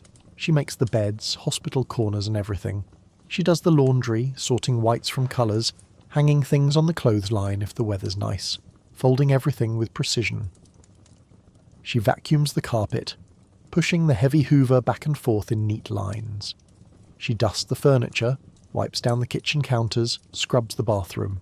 She plans dinner, consulting her Betty Crocker cookbook for something your father will eat without complaint. And through it all, she's alone with her thoughts, which are not particularly cheerful. Sometimes she stands at the kitchen sink, hands in soapy water, staring out the window at the neighbours' houses, and she wonders if they're all living the same life she is. She wonders if the woman 2 doors down is also medicated, also tired, also trapped in a role she never really chose but was told was her destiny. She wonders what her life would have been if she'd finished college, if she'd pursued that career she was interested in, if she'd travelled like she wanted to before she got married and had children, and became someone whose entire identity is defined by her relationship to other people. But these thoughts are dangerous, unproductive, possibly sinful depending on which church you ask. So she takes another pill, lights another cigarette and gets back to work. There are children to pick up from school, dinner to prepare, a husband to greet with a smile and a cocktail. The show must go on, and she's the director, the stage manager, and the entire supporting cast. Nobody talks about this. Not at church, not at the neighbourhood coffee clatches, not in the glossy magazine articles about how to keep your husband happy. The quiet desperation of suburban housewives is the great unspoken truth of the 1960s, hidden behind perfect hairdos and matching kitchen appliances. Your mother is drowning in slow motion, and the pills are just helping her drown more quietly. Let's talk about your father for a moment, because he's going through something too, except he has absolutely no language or framework for discussing it. He's in his mid-30s, works 40-plus hours a week at a job he doesn't particularly enjoy, but would never quit because that's what men do. They provide, they endure, they don't complain. He came back from World War II or Korea with experiences he'll never discuss, except maybe once when he's had too much to drink, and even then it'll just be fragments, nothing complete. The 1960s version of masculinity has boxed him into an emotional prison where feelings are weakness, vulnerability is shameful, and the only acceptable outlets for stress are working on the car, mowing the lawn, or having another cocktail. Your father was raised by men who survived the Depression, who learned that emotional expression was a luxury they couldn't afford when they were worried about basic survival. He was taught that men don't cry, men don't complain, men don't talk about their problems, they solve them, silently, without burdening anyone else. He was taught that his value as a human being is directly tied to his ability to provide financially for his family, and that everything else, His happiness, his mental health, his personal fulfillment is secondary at best, irrelevant at worst. So he goes to work every day at a job that slowly grinds him down. Maybe he's a middle manager at an insurance company, shuffling papers and attending meetings that could have been memos. Maybe he's a salesman, putting on a friendly face for customers while dying inside. Maybe he's an engineer, doing technical work that was interesting once but has become routine and soul-crushing. Whatever the job is, it's not what he imagined when he was young and thought about his future. But you don't quit. You don't change careers. You don't chase dreams. You show up, you do the work, you collect the paycheck, and you don't complain because there are men who have it worse. And at least you have a job. The war, whichever war he fought in, left marks that nobody talks about because in the 1960s, PTSD doesn't have a name yet. It's just something that happens to men who came back different, quieter, more prone to startling at loud noises or staring into space with an expression that suggests they're seeing something that happened years ago and thousands of miles away. Your father might have nightmares. He might drink more than he should. He might have moments where his hands shake and he has to grip the steering wheel tighter to make them stop. But he'll never talk about any of it because talking about it means admitting weakness, and weakness is not something men are allowed to display. His relationship with his children is formal and distant, not because he doesn't love them, but because he doesn't know how to express affection in ways that feel authentic to him. He was raised in an era where fathers were authority figures, not friends. You don't hug your kids past a certain age. You don't tell them you love them. You show it by working hard and keeping a roof over their heads. You don't get down on the floor and play with them. That's what mothers are for. You provide structure, discipline, and financial support. That's fatherhood. That's love, in the only language he knows how to speak it. His marriage is functional but not intimate. He loves his wife, probably, in the way that people love things they've had for a long time and can't imagine living without. But they don't talk, not really. They don't share their fears or dreams or disappointments. They exist in parallel, managing the household and raising children and maintaining the appearance of a successful marriage. Physical affection is minimal and scheduled. Emotional intimacy is non-existent, because neither of them has the tools or the cultural permission to create it. The cocktails help, just like the pills help his wife. That evening ritual of the Manhattan or the whiskey sour isn't just about relaxation. It's about numbing the constant low-grade anxiety of being a man in the 1960s who's supposed to have everything figured out but feels like he's barely holding it together. The alcohol takes the edge off, makes the evening news more bearable, makes the silence between him and his wife less oppressive, makes sleep possible despite the nightmares that sometimes come. He has no friends, not really. He has work colleagues, neighbours he waves to, guys at the VFW hall he drinks with occasionally, but no one he can actually talk to about anything real. Male friendship in the 1960s is built around activities, watching sports, working on cars, fishing, not emotional connection. You don't call up another man and talk about your feelings. That would be weird, possibly suspicious, definitely not something men do. So he sits in his chair every evening, drink in hand, watching television and slowly calcifying into a person he doesn't particularly like but doesn't know how to change. He's doing everything right according to the rules he was given, working hard, providing for his family, maintaining his marriage, raising his children, and yet there's this gnawing emptiness, this sense that there should be more to life than this endless cycle of work and obligation and pretending everything's fine. But he'll never say any of that out loud. He'll just have another cocktail, adjust the antenna and wait for tomorrow when he can do it all again. This is masculinity in the 1960s. Silent, stoic, and slowly dying inside while maintaining a perfectly mowed lawn. Saturday arrives like a gift from the gods because it means cartoons, glorious unsupervised hours of cartoons starting at 7 a.m. You wake up before your parents, a miracle, sneak downstairs as quietly as possible, less of a miracle, more of a necessary survival skill, and turn on the TV at a volume barely above silent. The screen glows to life with Bugs Bunny, Rocky, and Bullwinkle. Maybe some Johnny Quest if you're lucky. You sit approximately 6 inches from the screen because that's what kids do, slowly destroying your eyesight while eating cereal directly from the box, something like Frosted Flakes or Captain Crunch, because your parents are still asleep and can't stop you from consuming your body weight in sugar before 9 a.m. This is freedom. This is childhood in its purest form. For maybe 3 hours, you're completely unsupervised, doing exactly what you want, which is sitting in your pajamas watching animated violence and eating sugar cereal until your teeth hurt. The cartoons are completely unhinged by modern standards. Wile E. Coyote getting blown up repeatedly, Elmer Fudd shooting at rabbits, Tom trying to murder Jerry with increasingly elaborate schemes that always backfire spectacularly. There are no content warnings, no educational components, no attempts to teach moral lessons. It's just chaos and slapstick and the implicit message that you can drop an anvil on someone's head and they'll be fine by the next scene. The cereal selection is important. You've chosen something that's more sugar than grain, something that turns the milk in the bowl a suspicious colour, something that your mother would never let you eat if she were awake.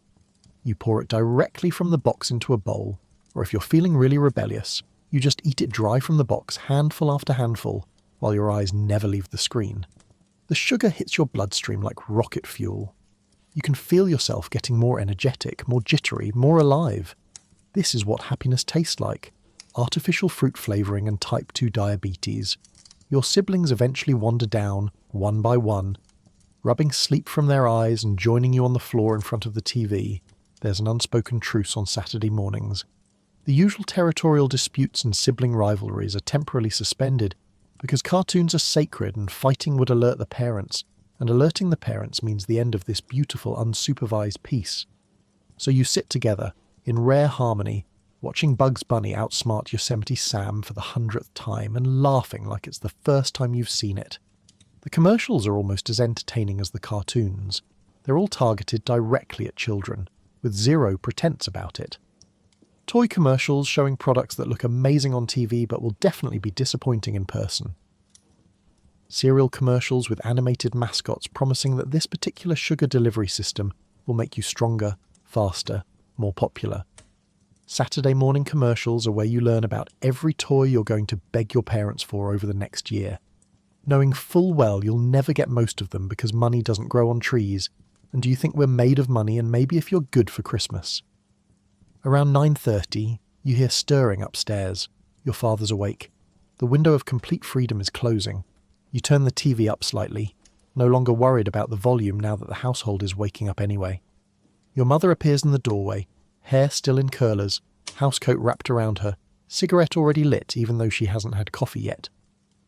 She surveys the scene, multiple children sitting too close to the TV, cereal boxes scattered on the floor, sugar-glazed faces, and that manic energy that comes from 3 hours of cartoons and zero adult supervision.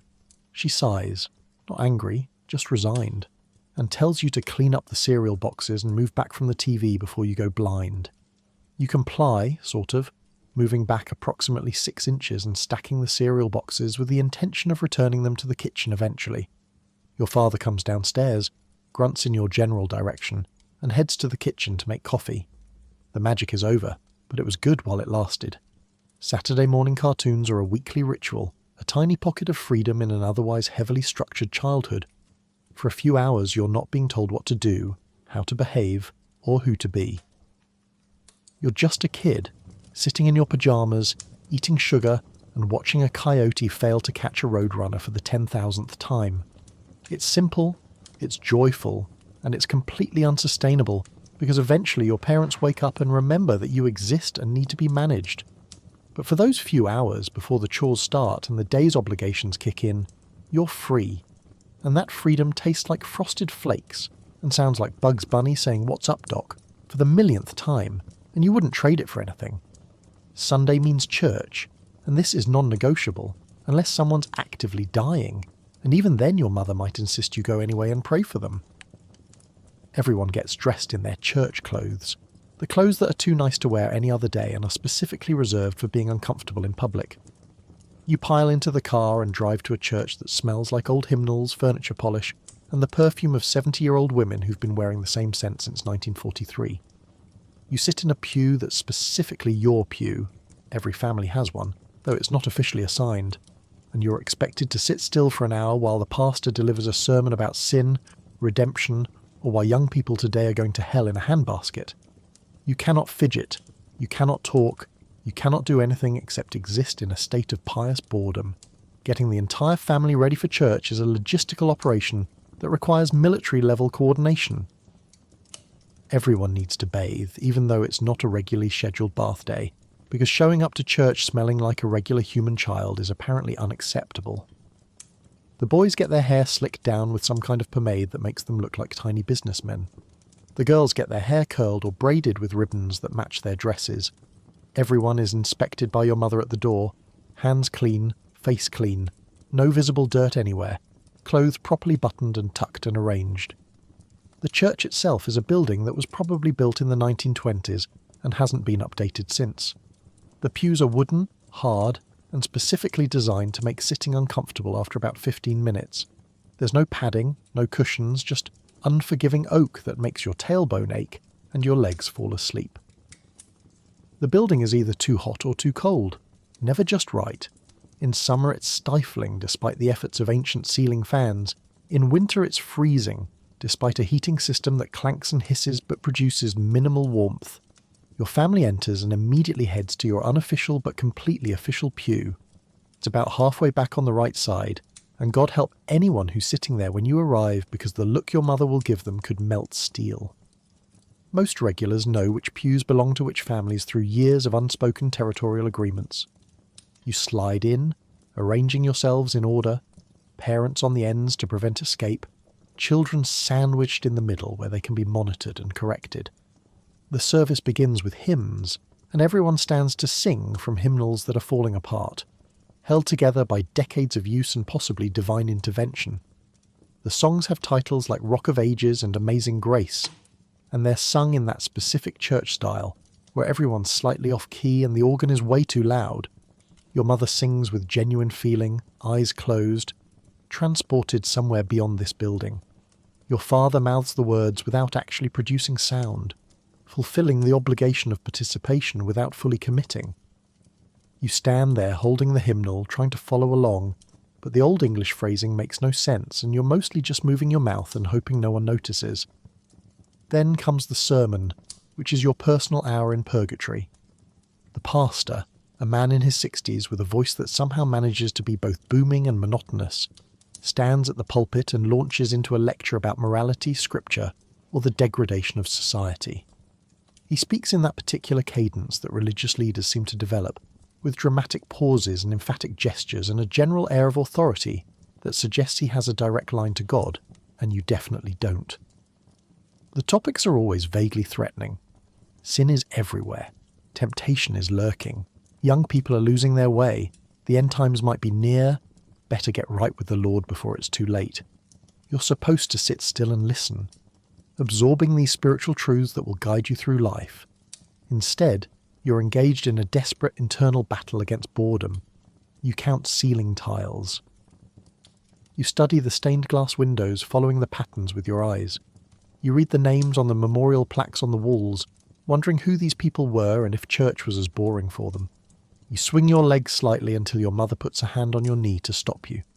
You fidget with the little pencil and attendance card in the pew pocket, drawing tiny pictures until your father gives you a look that means cut it out. The other children in church are engaged in the same struggle. You make brief eye contact with a kid across the aisle, and you both exchange the universal expression of, "This is torture, and we're all suffering together." Occasionally a baby cries, which is both a distraction and a relief because at least something is happening. The mother quickly takes the baby out to the cry room in the back, a soundproof booth where parents can watch the service through glass while their children scream, which seems like its own special version of hell. Finally, mercifully, the service ends. There's a closing hymn, a benediction, and then everyone files out, shaking the pastor's hand at the door and telling him it was a lovely service, even though everyone was mostly thinking about lunch. Your family heads to the car, and your father loosens his tie immediately, and your mother reminds everyone that they need to stay in their church clothes until after Sunday dinner, because we're not made of money, and you're not getting these clothes dirty. This is church in the 1960s, mandatory, uncomfortable, and spiritually questionable. It's less about personal faith and more about social obligation, community standing, and making sure the neighbours know you're a good Christian family who shows up every Sunday without fail. Sunday dinner is the big one, the meal that takes all day to prepare and approximately 17 minutes to eat. Your mother has been in the kitchen since you got home from church, preparing a roast or a ham, mashed potatoes, vegetables that have been boiled into submission, rolls from a can that pop open with a sound like a small explosion, and some kind of jello salad that contains fruit, marshmallows, and possibly something that used to be a vegetable. The extended family might show up. Grandparents, aunts, uncles, cousins, and everyone crams around the dining table or the folding table that's been set up in the living room. The men talk about work and politics. The women talk about recipes and gossip. The children are expected to be seen and not heard unless directly spoken to. Your mother has been in the kitchen for hours, performing the kind of culinary marathon that modern people would consider insane. The roast has been in the oven since noon, slow cooking at 325 degrees, and filling the house with a smell that's actually pretty good, all things considered. She's made gravy from the drippings, whipped the potatoes by hand because electric mixers are still kind of a luxury item, and opened approximately 4 cans of various vegetables that she's now boiling into a state of complete surrender. The jello salad, a lime green monstrosity containing canned pineapple, miniature marshmallows, and possibly cottage cheese because the 1960s had very strange ideas about what constitutes a salad, has been chilling in the refrigerator since yesterday. The extended family arrives around 1 p.m, and suddenly the house is full of people and noise and opinions. Your grandmother, your father's mother, the matriarch of the family, surveys everything with a critical eye and makes helpful comments like, "Is this how you're serving the potatoes?" and "I would have cooked the roast a little longer." Your mother smiles tightly and doesn't murder anyone, which is a testament to her self-control. Your grandfather settles into your father's chair without asking, because he's the elder and that's his right, and your father doesn't protest because you don't argue with your father even when you're a father yourself. The aunts and uncles distribute themselves around the house. The men gravitate toward the living room where they can discuss important man topics like baseball, the stock market, and whether Johnson is doing a good job as president. They speak in authoritative tones about things they may or may not actually understand. But confidence is more important than accuracy when you're performing masculinity for an audience. Your father participates in these conversations with the enthusiasm of someone who'd rather be literally anywhere else, but knows this is part of the social contract of family gatherings. The women congregate in the kitchen, ostensibly to help your mother, but really to engage in a complex social dance of comparing lives, sharing recipes, and distributing gossip about people who aren't present to defend themselves. Your aunt mentions that her neighbour's daughter is getting married to a very nice young man who has a good job, and everyone nods approvingly because marriage to an employed man is the peak of female achievement. Someone else mentions that another neighbour's daughter is going to college, and there's a moment of awkward silence because that's unusual and possibly suspicious. Why would a girl need that much education unless she's planning not to get married, which would be a waste? The children, meanwhile, are corralled into whatever space isn't currently occupied by adults. The older kids might be allowed at the adult table if there's room, but more likely you're at the kids' table, a folding card table set up in the living room or hallway, covered with a tablecloth that doesn't quite fit, with mismatched chairs of varying heights. This is simultaneously freedom and punishment. Freedom because the adults aren't watching as closely. Punishment because you're very clearly second-class citizens at this gathering. Your older cousins, who think they're very mature and sophisticated, dominate the conversation. Your younger cousins are basically feral, throwing food and making noise until an adult yells at them from the other room. When dinner is finally ready, everyone assembles with the coordination of a military operation. The good china comes out, the dishes that are only used for special occasions and that your mother lives in constant fear of someone breaking. The good silverware, the cloth napkins, the serving dishes that match. Everything is arranged on the dining table in a display that's meant to communicate, "We're doing well, we're a proper family, look at how nice everything is." Your mother has been cooking for 4 hours and she'll spend the next hour serving everyone, making sure they have enough, asking if anyone wants seconds and barely eating anything herself.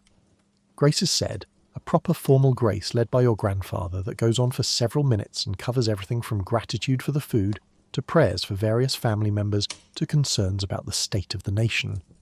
Everyone bows their heads, and you're expected to keep your eyes closed and your hands folded, though you sneak glances at your cousins to see if they're peeking too. Then the eating begins, and it's fast and efficient and weirdly competitive. Dishes are passed, plates are loaded, and everyone eats like they're afraid the food might disappear if they don't claim their portion immediately. The adults make conversation between bites, complimenting the food, discussing family news, carefully avoiding any topics that might cause conflict. The children eat quickly so they can be excused and get away from the table before they're trapped in more boring adult conversation. Your mother finally sits down to eat, but she's up again 30 seconds later getting someone more gravy, refilling water glasses, checking on the dessert.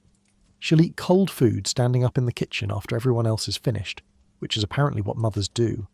Your grandmother will make one more comment about how she would have done something differently, and your mother will smile and say, "I'll remember that for next time." And everyone will pretend this is a pleasant family gathering and not an exhausting performance of domesticity and social obligation. This is Sunday dinner, elaborate, exhausting, and over far too quickly given the amount of effort involved. But it's tradition, and tradition is everything, even when tradition means your mother spends all day cooking for people who will eat in 15 minutes and leave her with 3 hours of dishes. Eventually your family decides to take a car trip, and this is where you learn what true suffering means. You pile into the car, no seatbelts, no air conditioning, no entertainment beyond staring out the window and slowly losing your mind. If you're lucky, you get a window seat. If you're unlucky, you're in the middle, sandwiched between siblings who are actively trying to claim as much territory as possible through a series of small, vicious territorial moves.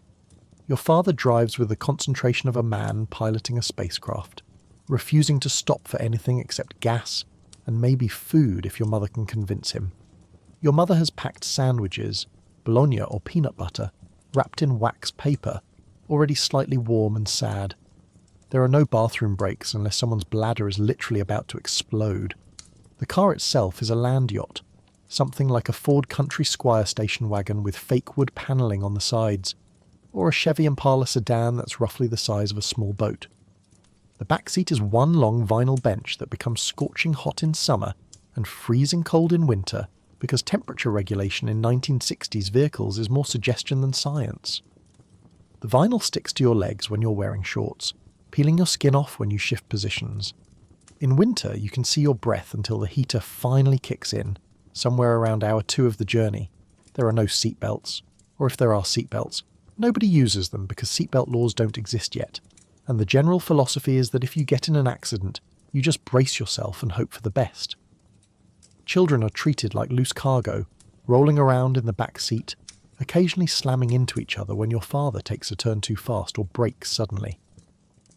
The youngest kids might be in the way back of the station wagon, that rear-facing seat that's basically a death trap on wheels, waving at the cars behind you and hoping nobody rear-ends you. The seating arrangements are established through a complex negotiation process that happens in the driveway, and often involves tiers. Window seats are prime real estate. You get a view, fresh air when the window's cracked open, and a barrier between you and your siblings. The middle seat is purgatory. You're straddling the hump in the floor, you have no armrest, you're touching both siblings simultaneously, and you have no personal space whatsoever. Your siblings engage in a slow-motion territorial war, pushing against you with their shoulders, claiming more and more space until you're compressed into an impossibly small area, and considering whether throwing yourself out of the moving vehicle might actually be preferable to another hour of this. Your father drives with grim determination, both hands on the wheel, eyes fixed on the road ahead like he's fleeing enemy forces. He has calculated exactly how long this trip will take based on distance and average speed, and he intends to meet that target with military precision. Stops are not part of the plan. When your mother suggests stopping at a rest area or a restaurant, he responds with something like, "We just left," or "We'll stop when we get there," or "I want to make good time." Making good time is apparently more important than anyone's comfort, bladder capacity, or mental health. The entertainment options are extremely limited. There's no smartphone, no tablet, no DVD player, no video games. There's the window, which offers an endless view of highway, trees, and occasionally a cow. There's the license plate game, where you try to spot plates from different states, which is mildly interesting for approximately 12 minutes. There's I Spy, which devolves into arguments about whether the thing you spied was legitimately visible or you were just making it up. There's singing until your father yells at everyone to be quiet because he's trying to concentrate. Mostly there's just sitting there, marinating in boredom and sibling resentment, while the miles crawl by. Your mother has prepared food for the journey because stopping at restaurants is expensive, and your father would rather eat sad sandwiches than spend money unnecessarily. The sandwiches have been sitting in a cooler. Not a fancy cooler with ice packs, just an old metal cooler with some ice that's already mostly melted. By the time you eat them, the bread is soggy, the bologna is warm, and the whole thing has achieved a texture that's best described as regrettable. There might be some fruit, maybe some cookies, and a thermos of something to drink that everyone shares directly from the thermos, because individual cups are apparently too complicated for mobile situations. Bathroom breaks are granted only under extreme duress.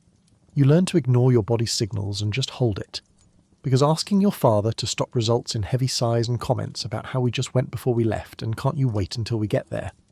When stops are finally approved, they're at gas stations with bathrooms that haven't been cleaned since the Eisenhower administration, with toilets that may or may not flush and soap dispensers that are definitely empty. You do your business quickly while your father stands outside tapping his watch, anxious to get back on the road. The trip seems to last forever. Hours blend together in a haze of discomfort, boredom and increasing desperation. Your siblings are fighting, someone's crying. Your mother is trying to keep the peace while also dealing with her own motion sickness. Your father is gripping the steering wheel tighter, his jaw clenched, wondering why he thought this family vacation was a good idea, and you're in the back, smashed between siblings, staring out the window at an endless parade of nothing, learning that family bonding is actually just collective suffering with no escape route. When you finally arrive at your destination, everyone tumbles out of the car like they're evacuating a disaster zone, stiff, cranky, and swearing they'll never do this again. Spoiler alert, you'll do this again next year because apparently nobody learns.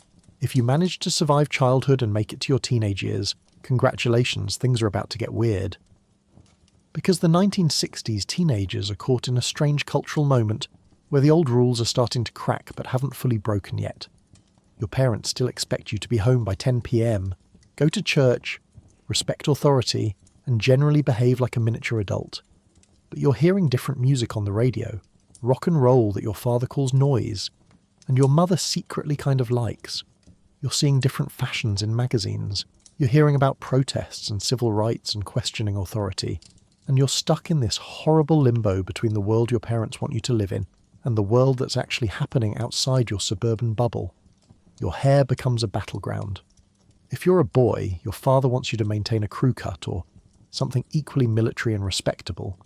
But you're seeing pictures of the Beatles and the Rolling Stones with hair that actually touches their collars, and you want that. So your hair grows, slowly, incrementally, and every time your father notices, he makes comments about you looking like a girl or a hoodlum and threatens to take you to the barber himself. You negotiate for an extra week, then another, pushing the boundaries of acceptable hair length, while your father mutters about how boys in his day knew how to look respectable. If you're a girl, the fights are about skirt length. Your mother wants you in knee length or longer, appropriate and modest. But miniskirts are becoming a thing, and you want to wear them because that's what the cool girls are wearing. That's what's in 17 magazine. That's what the culture is saying is fashionable. So you leave the house in an acceptable skirt and then roll the waistband at school to make it shorter. Or you keep a different skirt in your locker and change when you get there. You're not trying to be scandalous. You're just trying to exist in the world as it actually is, not the world your parents remember from 1945. Music is another major source of conflict. Your parents grew up with big band and maybe early Frank Sinatra. Music that was melodic and understandable and didn't threaten the social order. You're listening to rock and roll, to Motown, to folk protest songs, to music that's loud and electric and saying things about society and politics and freedom. Your father walks past your room, hears you playing a record and tells you to turn down that racket.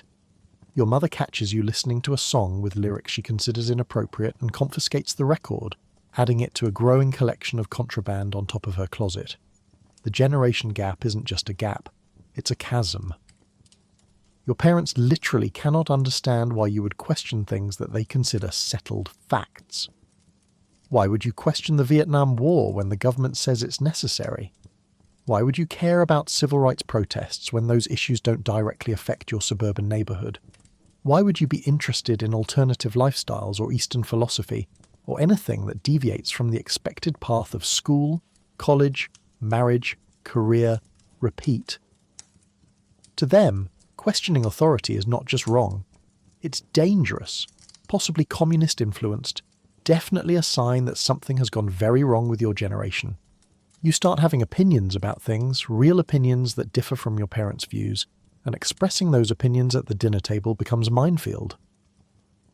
You mention something you learned in school about segregation or women's rights, and your father's fork stops halfway to his mouth. The temperature in the room drops about 20 degrees. Your mother gives you a look that says, "Don't start," but you've already started because you're a teenager, and you have thoughts and feelings and a desperate need to express them, even when it's tactically unwise. The fights are exhausting and circular. Your parents don't understand why you can't just be grateful for everything they've provided. The house, the food, the clothes, the stability. You don't understand why they can't see that the world is changing, and maybe some of those changes are good. Your father says things like, "When you're paying the bills, you can make the rules," which is technically logical but emotionally devastating because it reduces your entire existence to an economic transaction. Your mother tries to mediate but ultimately sides with your father because that's what wives do in the 1960s, even when they might privately agree with you. You start spending more time in your room, door closed, radio on, lying on your bed, staring at the ceiling and feeling misunderstood in that very specific teenage way that's both completely valid and also kind of melodramatic. You're not wrong, you are misunderstood. Your parents are looking at you and seeing a problem to be managed, a risk to be mitigated, a child who needs to be corrected back onto the proper path. You're looking at them and seeing people who don't get it, who don't understand what it's like to be young right now. In this particular moment, with the world changing so fast and all the old certainties crumbling, your friends become more important than your family because your friends understand. They're going through the same thing, the same fights about hair and music and curfews and expectations. You spend hours on the phone, the cord stretched from the kitchen into the hallway for a tiny bit of privacy, talking about nothing and everything while your mother periodically tells you to get off the phone because someone might be trying to call. You meet up at the local hangout, maybe a diner, maybe a drive-in, maybe just someone's basement, and you feel like you're part of something bigger than your small suburban life. The rebellion, such as it is, happens in small increments. You don't run away or drop out or do anything dramatic. You just push, constantly against every boundary, testing how far you can go before your parents push back. You're late for curfew by 15 minutes. You talk back just a little bit. You question just enough to be annoying, but not enough to get seriously punished. You're growing up in slow motion, becoming yourself despite your parents' best efforts to keep you exactly as you were. This is being a teenager in the 1960s, caught between generations, between eras, between the world that was and the world that's coming. You're the bridge, and being a bridge is uncomfortable, unstable, and absolutely exhausting. If you're brave enough to attempt dating in the 1960s, buckle up for an experience that's equal parts wholesome and absolutely excruciating. First, if you're the boy, you have to call the girl's house on the family's landline phone, which is mounted on the kitchen wall offering zero privacy, and ask permission to speak with her. Then, you have to ask her to go to a movie or a sock hop or whatever passes for entertainment in your town. If she says yes, you have to meet her parents before the date, endure a brief interrogation from her father about your intentions, which better be pure, and promise to have her home by a specific time that's definitely earlier than you'd like. The date itself is chaperoned either actually, parents driving you, or spiritually, the hovering threat of parental disappointment. Making that first phone call requires approximately 3 hours of psychological preparation. You stand in your own kitchen, staring at the avocado green rotary phone mounted on the wall, rehearsing what you're going to say while your mother pretends not to be listening from the next room. You dial the number slowly, because rotary phones require commitment to each digit, and pray that she answers instead of her father or worse, her younger sibling, who will definitely make this weird. The phone rings. Your palms are sweating. Your voice cracks before you even start speaking, because teenage biology is cruel and wants you to suffer. If you manage to actually speak with her and she agrees to go out, congratulations, you've cleared the lowest hurdle. Now comes the actual date preparation, which involves multiple layers of parental involvement and approval. You need to tell your parents where you're going, what time you'll be there, what time you'll be back. and probably provide references and a notarized statement of your intentions. Your father gives you the talk, not the sex talk, that happened never, but the responsibility talk about treating her with respect and representing the family well and not doing anything that would bring shame upon the household. On the day of the date, you get dressed in your nicest clothes, slacks, a button-down shirt, maybe a sweater if you're feeling fancy. Your hair is combed with more product than necessary. You might even be wearing cologne, something your father uses that smells like Old Spice and authority. You're nervous in a way that makes you nauseated. You've never been more aware of your own hands and what to do with them. Do they just hang at your sides? Do you put them in your pockets? Why do you even have hands? They seem suddenly excessive. You arrive at her house at exactly the agreed-upon time because being early is awkward and being late is unforgivable. You walk up to the front door, no honking from the car, that's for hoodlums, and knock. Her father answers. He's been waiting for this moment, possibly sitting by the door for the past 20 minutes, preparing his most intimidating facial expression. He invites you in, which is not actually an invitation, but a command. You enter and are led to the living room where you sit on the edge of the couch, back straight, trying to look like a responsible young man who definitely doesn't have impure thoughts. The interrogation begins. Her father asks what your plans are for the evening. You explain. Movie at the Paramount, maybe a soda afterward at the diner, home by 10 o'clock. He asks about your family. You provide information. He asks about your grades, your college plans, whether you have a job. You're essentially interviewing for the position of person allowed to spend 2 hours with his daughter in a semi-supervised setting. Her mother hovers in the background, slightly less intimidating but equally vigilant, offering you something to drink that you're too nervous to accept. Finally she appears, and she's wearing a dress and her hair is done and she looks nice, and you completely forget how to speak English for approximately 30 seconds. Her father gives you both one last warning look that communicates entire volumes about what will happen if you violate his trust. You promise to have her home by 10. He reminds you that 10 means 10, not 10:05, not 10:15, 10 o'clock. You nod so vigorously, you nearly give yourself whiplash. The date itself is innocent to the point of being almost clinical. You go to the movie theatre, the usher is probably someone's parent keeping watch, and you sit in seats with an armrest between you that might as well be the Great Wall of China. About 45 minutes into the movie, you attempt the yawn and stretch move to put your arm around her shoulders, a manoeuvre so obvious and awkward that she definitely sees it coming but graciously pretends not to notice. Your arm goes numb after 15 minutes, but you don't move it because this is what dating is, apparently. Strategic arm placement and accepting physical discomfort as the price of intimacy.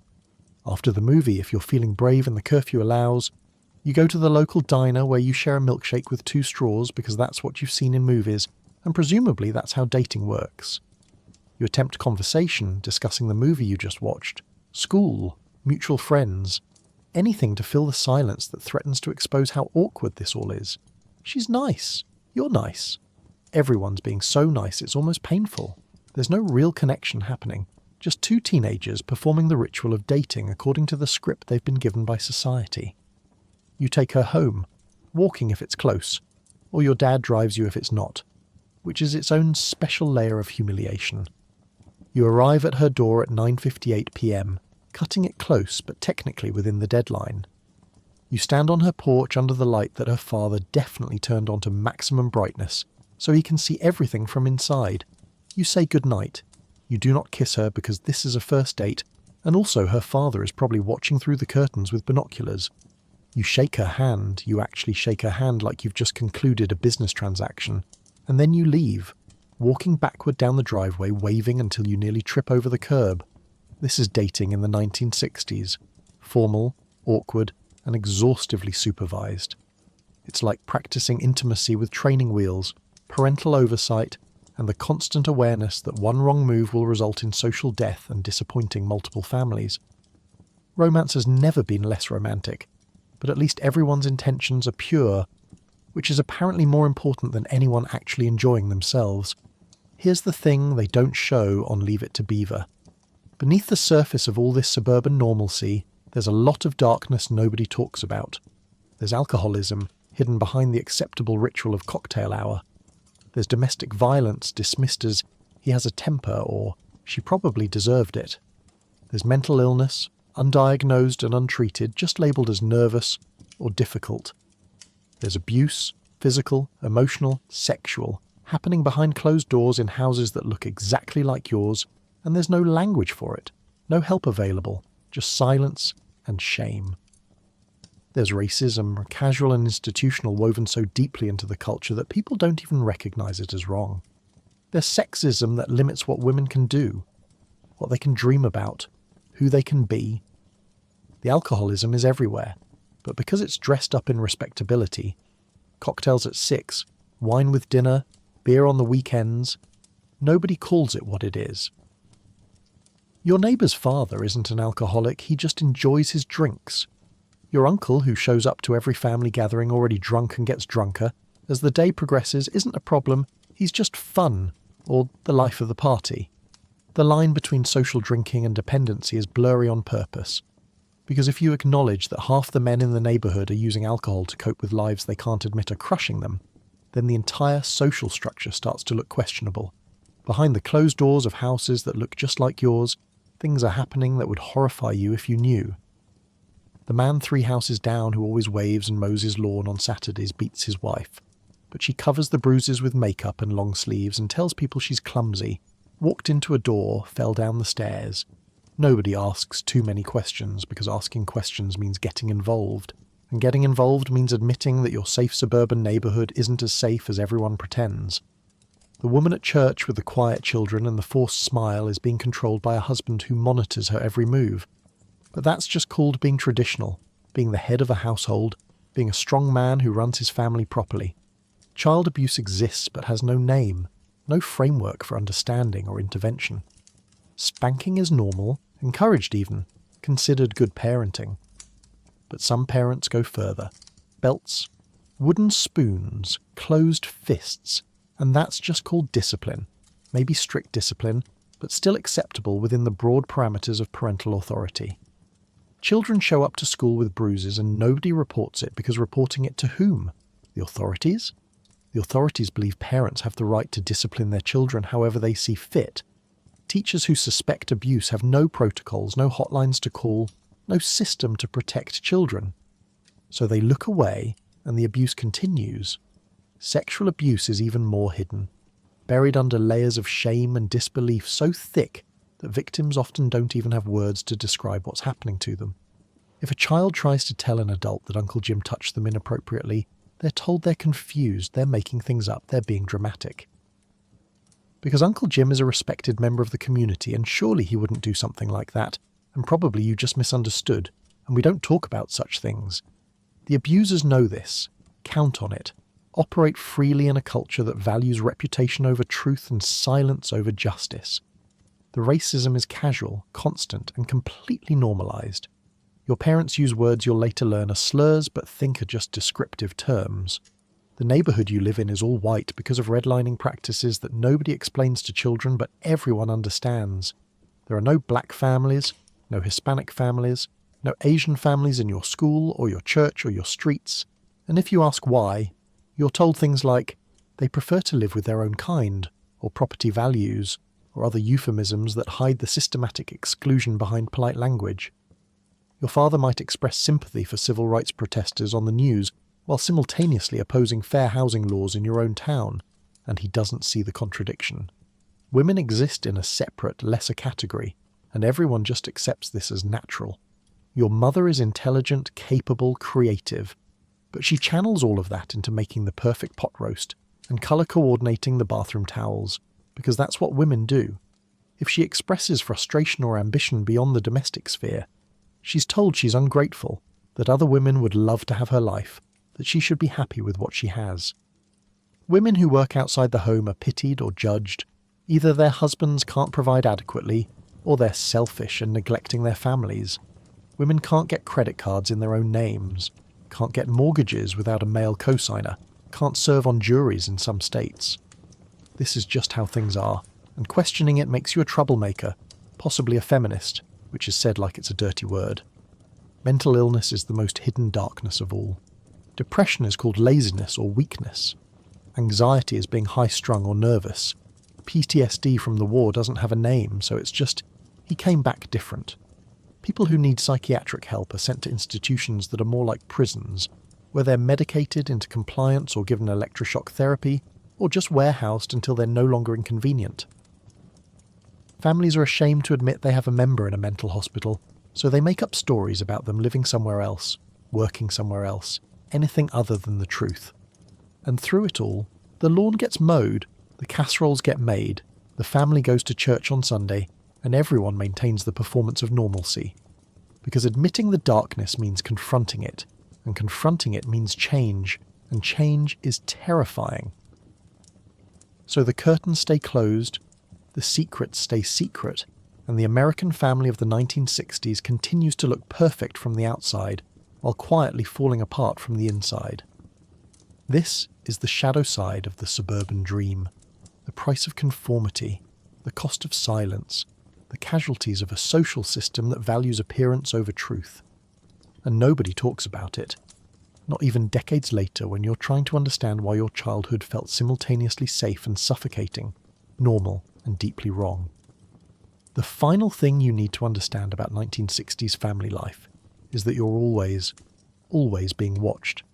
Not by the government, well, maybe by the government if you're doing anything remotely suspicious, but by the neighbours, by the community, by the invisible social forces that demand conformity above all else. Your lawn needs to be exactly the right height.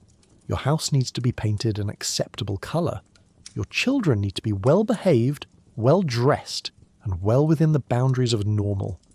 If your family deviates in any way, if your mother works, if your father drinks too much, if your kids are too loud, if you paint your house purple, if you don't go to church, if you associate with the wrong people, the entire neighbourhood will know and will judge you accordingly. There are women whose entire job seems to be watching the street from behind their curtains and making note of who's coming and going, who's letting their grass get too long, whose teenager came home past curfew. Mrs. Henderson, not your teacher, a different Mrs. Henderson, because every neighbourhood has at least 3 women with that name, lives 2 houses down and knows everything about everyone. She's home all day, and her primary occupation appears to be monitoring the neighbourhood for violations of unwritten social codes. She knows what time your father leaves for work, what time he comes home, and if he's ever late. She'll mention it casually to your mother at the grocery store like she's just making conversation, but really she's fishing for information. She knows when your mother hangs laundry outside and has opinions about whether the underwear should be visible from the street. It shouldn't, that's vulgar. The lawn is a particularly important indicator of family respectability. It needs to be mowed weekly, edged monthly, and maintained at a height that's not too short, trying too hard, and not too long, letting things go, which suggests moral decline. If your grass gets too long because your father was travelling for work or too sick to mow or just forgot, someone will mention it. Maybe they'll offer to lend you their mower, which seems helpful but is actually a passive-aggressive way of pointing out that your lawn is unacceptable and reflecting poorly on the entire street. Some neighbourhoods have actual rules about lawn maintenance. Some just have social pressure so intense it might as well be law. Your house colour matters. You can't just paint your house any colour you want like some kind of anarchist. The acceptable palette ranges from white to beige to maybe a very conservative blue or grey. Anything brighter, yellow, green, certainly not purple, marks you as eccentric, possibly unstable, definitely not someone who respects community standards. The exterior of your house is public property in the sense that everyone feels entitled to have opinions about it. If you make changes, adding a fence, planting unusual flowers, putting up decorations that aren't seasonal, people will talk. And by talk, I mean judge. Your children's behaviour is constantly scrutinised as a reflection of your parenting and, by extension, your family's moral character. If your kids are too loud, playing in the street past dinner time, riding their bikes where they shouldn't, or heaven forbid getting into any kind of trouble, it reflects poorly on you. The neighbours will make comments to your children directly. Shouldn't you be getting home for dinner? Or they'll mention it to you later, framed as concern but really as criticism. Your children learn early that they represent not just themselves, but the entire family. And any misbehaviour is a betrayal of family reputation. Church attendance is public and monitored. People notice who's there every Sunday and who's missing. If you skip church, even for legitimate reasons, someone will ask about it. We missed you at service on Sunday, is everything all right? The implication being that if you're not in church, something must be wrong with you spiritually, morally, or socially. Church isn't just about faith, it's about being seen, being part of the community, maintaining your family's standing in the social hierarchy. Not attending marks you as other, possibly dangerous, certainly not fully trusted. The gossip network is sophisticated and efficient. Information travels through the neighbourhood faster than would seem possible, given that telephones exist but aren't constantly in use like they will be later. Women meet for coffee, chat while hanging laundry, exchange information at the grocery store. Men discuss things at work, at the hardware store, at the gas station. By the end of the day, everyone knows that the Johnsons might be having marriage trouble because someone saw Mr. Johnson sleeping on the couch, that the Martins' daughter might be in trouble because she was seen with a boy from the wrong side of town, that the Smiths might be having financial problems because they're letting their house maintenance slide. The pressure to conform isn't just social, it's economic and psychological. Deviating from community standards can result in being excluded from social events, having your children excluded from playgroups, being passed over for neighbourhood leadership positions, or in extreme cases, being actively driven out through hostile behaviour and property devaluation. The message is clear: conform or suffer the consequences. Your family feels this pressure constantly. Your mother feels it every time she leaves the house, checking that her appearance is appropriate, her children are presentable, her behaviour is beyond reproach. Your father feels it in his need to maintain employment, keep the house in good repair, present as a successful provider. You feel it as a child, knowing that your behaviour affects not just you, but your entire family's reputation. One mistake, one deviation, one moment of non-conformity, and you're the family people talk about, the cautionary tale, the example of what happens when you don't follow the rules. Living in a 1960s suburb means living in a panopticon, where the guards are your neighbours and the prison is social expectation.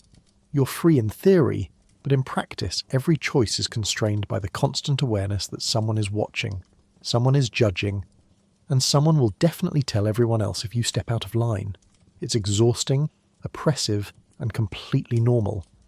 This is just how things are, and questioning whether it should be this way is itself a deviation that will be noted and discussed. Welcome to suburban conformity, where individuality goes to die, and everyone's lawn is exactly the same height. You'll be fine as long as you never ever stand out. So here we are, at the end of another day in 1960s family life. You've survived the morning bathroom rotation, the cardboard breakfast, the polyester prison of your school clothes, and the mobile thunderdome that is the school bus. You've endured Mrs. Henderson's ruler, cafeteria food that might technically qualify as edible, and recess equipment designed by people who thought concussions built character. You've made it through homework without Google, chores without complaint, and dinner without discussing a single feeling. You've watched approved television, bathed in recycled water, and gone to bed at a time determined by authority figures who believe sleep is a command, not a biological need. And let's be honest, it wasn't great. The 1960s American family, for all its TV-perfect appearance, was a pressure cooker of conformity, silence, and unspoken suffering. Your mother was medicated just to get through the day. Your father was emotionally unavailable because he'd been taught that feelings were weakness. Your childhood was structured around obedience, discipline, and preparing for a future that looked exactly like your parents' present. There was abuse happening behind closed doors, addiction hiding behind cocktail hour, racism and sexism so normalised that people didn't even recognise it as wrong. And through it all, you were being watched, judged, and measured against impossible standards of suburban perfection. But here's the thing about the people who lived through this era. They were remarkably resilient. Your mother, for all her quiet desperation, kept the family running with nothing but spite, cigarettes, and a handful of pills. Your father showed up to work every single day despite the emotional wasteland he was living in.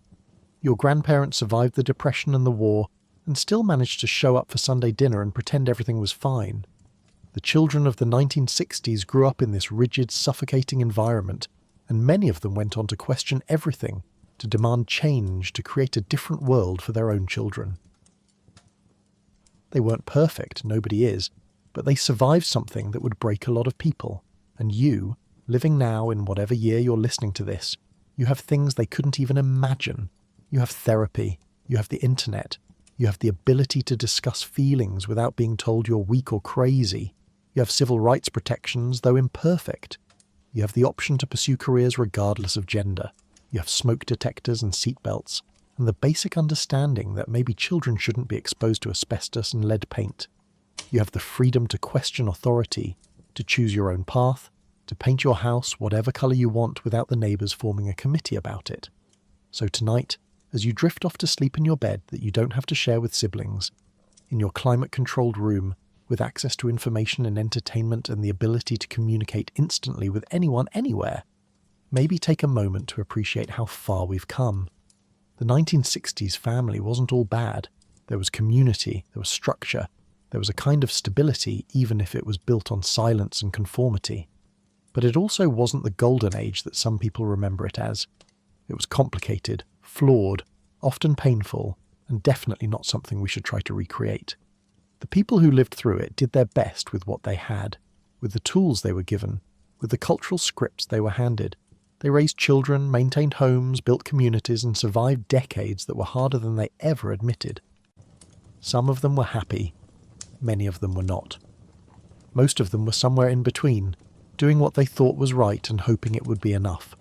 So rest easy tonight, knowing that history is messy and complicated, and that every era has its own particular forms of suffering and joy. Be grateful for central air conditioning, individual bathrooms, and the fact that nobody's making you eat Salisbury steak ever again unless you specifically choose to. Be thankful that you can talk about your feelings, seek help when you need it, and live a life that's authentically yours rather than a performance for the neighbours. And maybe, just maybe, whisper a quiet thank you to everyone who survived the 1960s and came out the other side to tell the story. They did their best in a world that often demanded too much and offered too little support. They were human, flawed, and trying to figure it out just like we all are. Sleep well. Dream of a world with more than 3 TV channels, bath water that's actually clean, and the beautiful freedom to be yourself without someone's mother watching from behind the curtains and taking notes. Good night.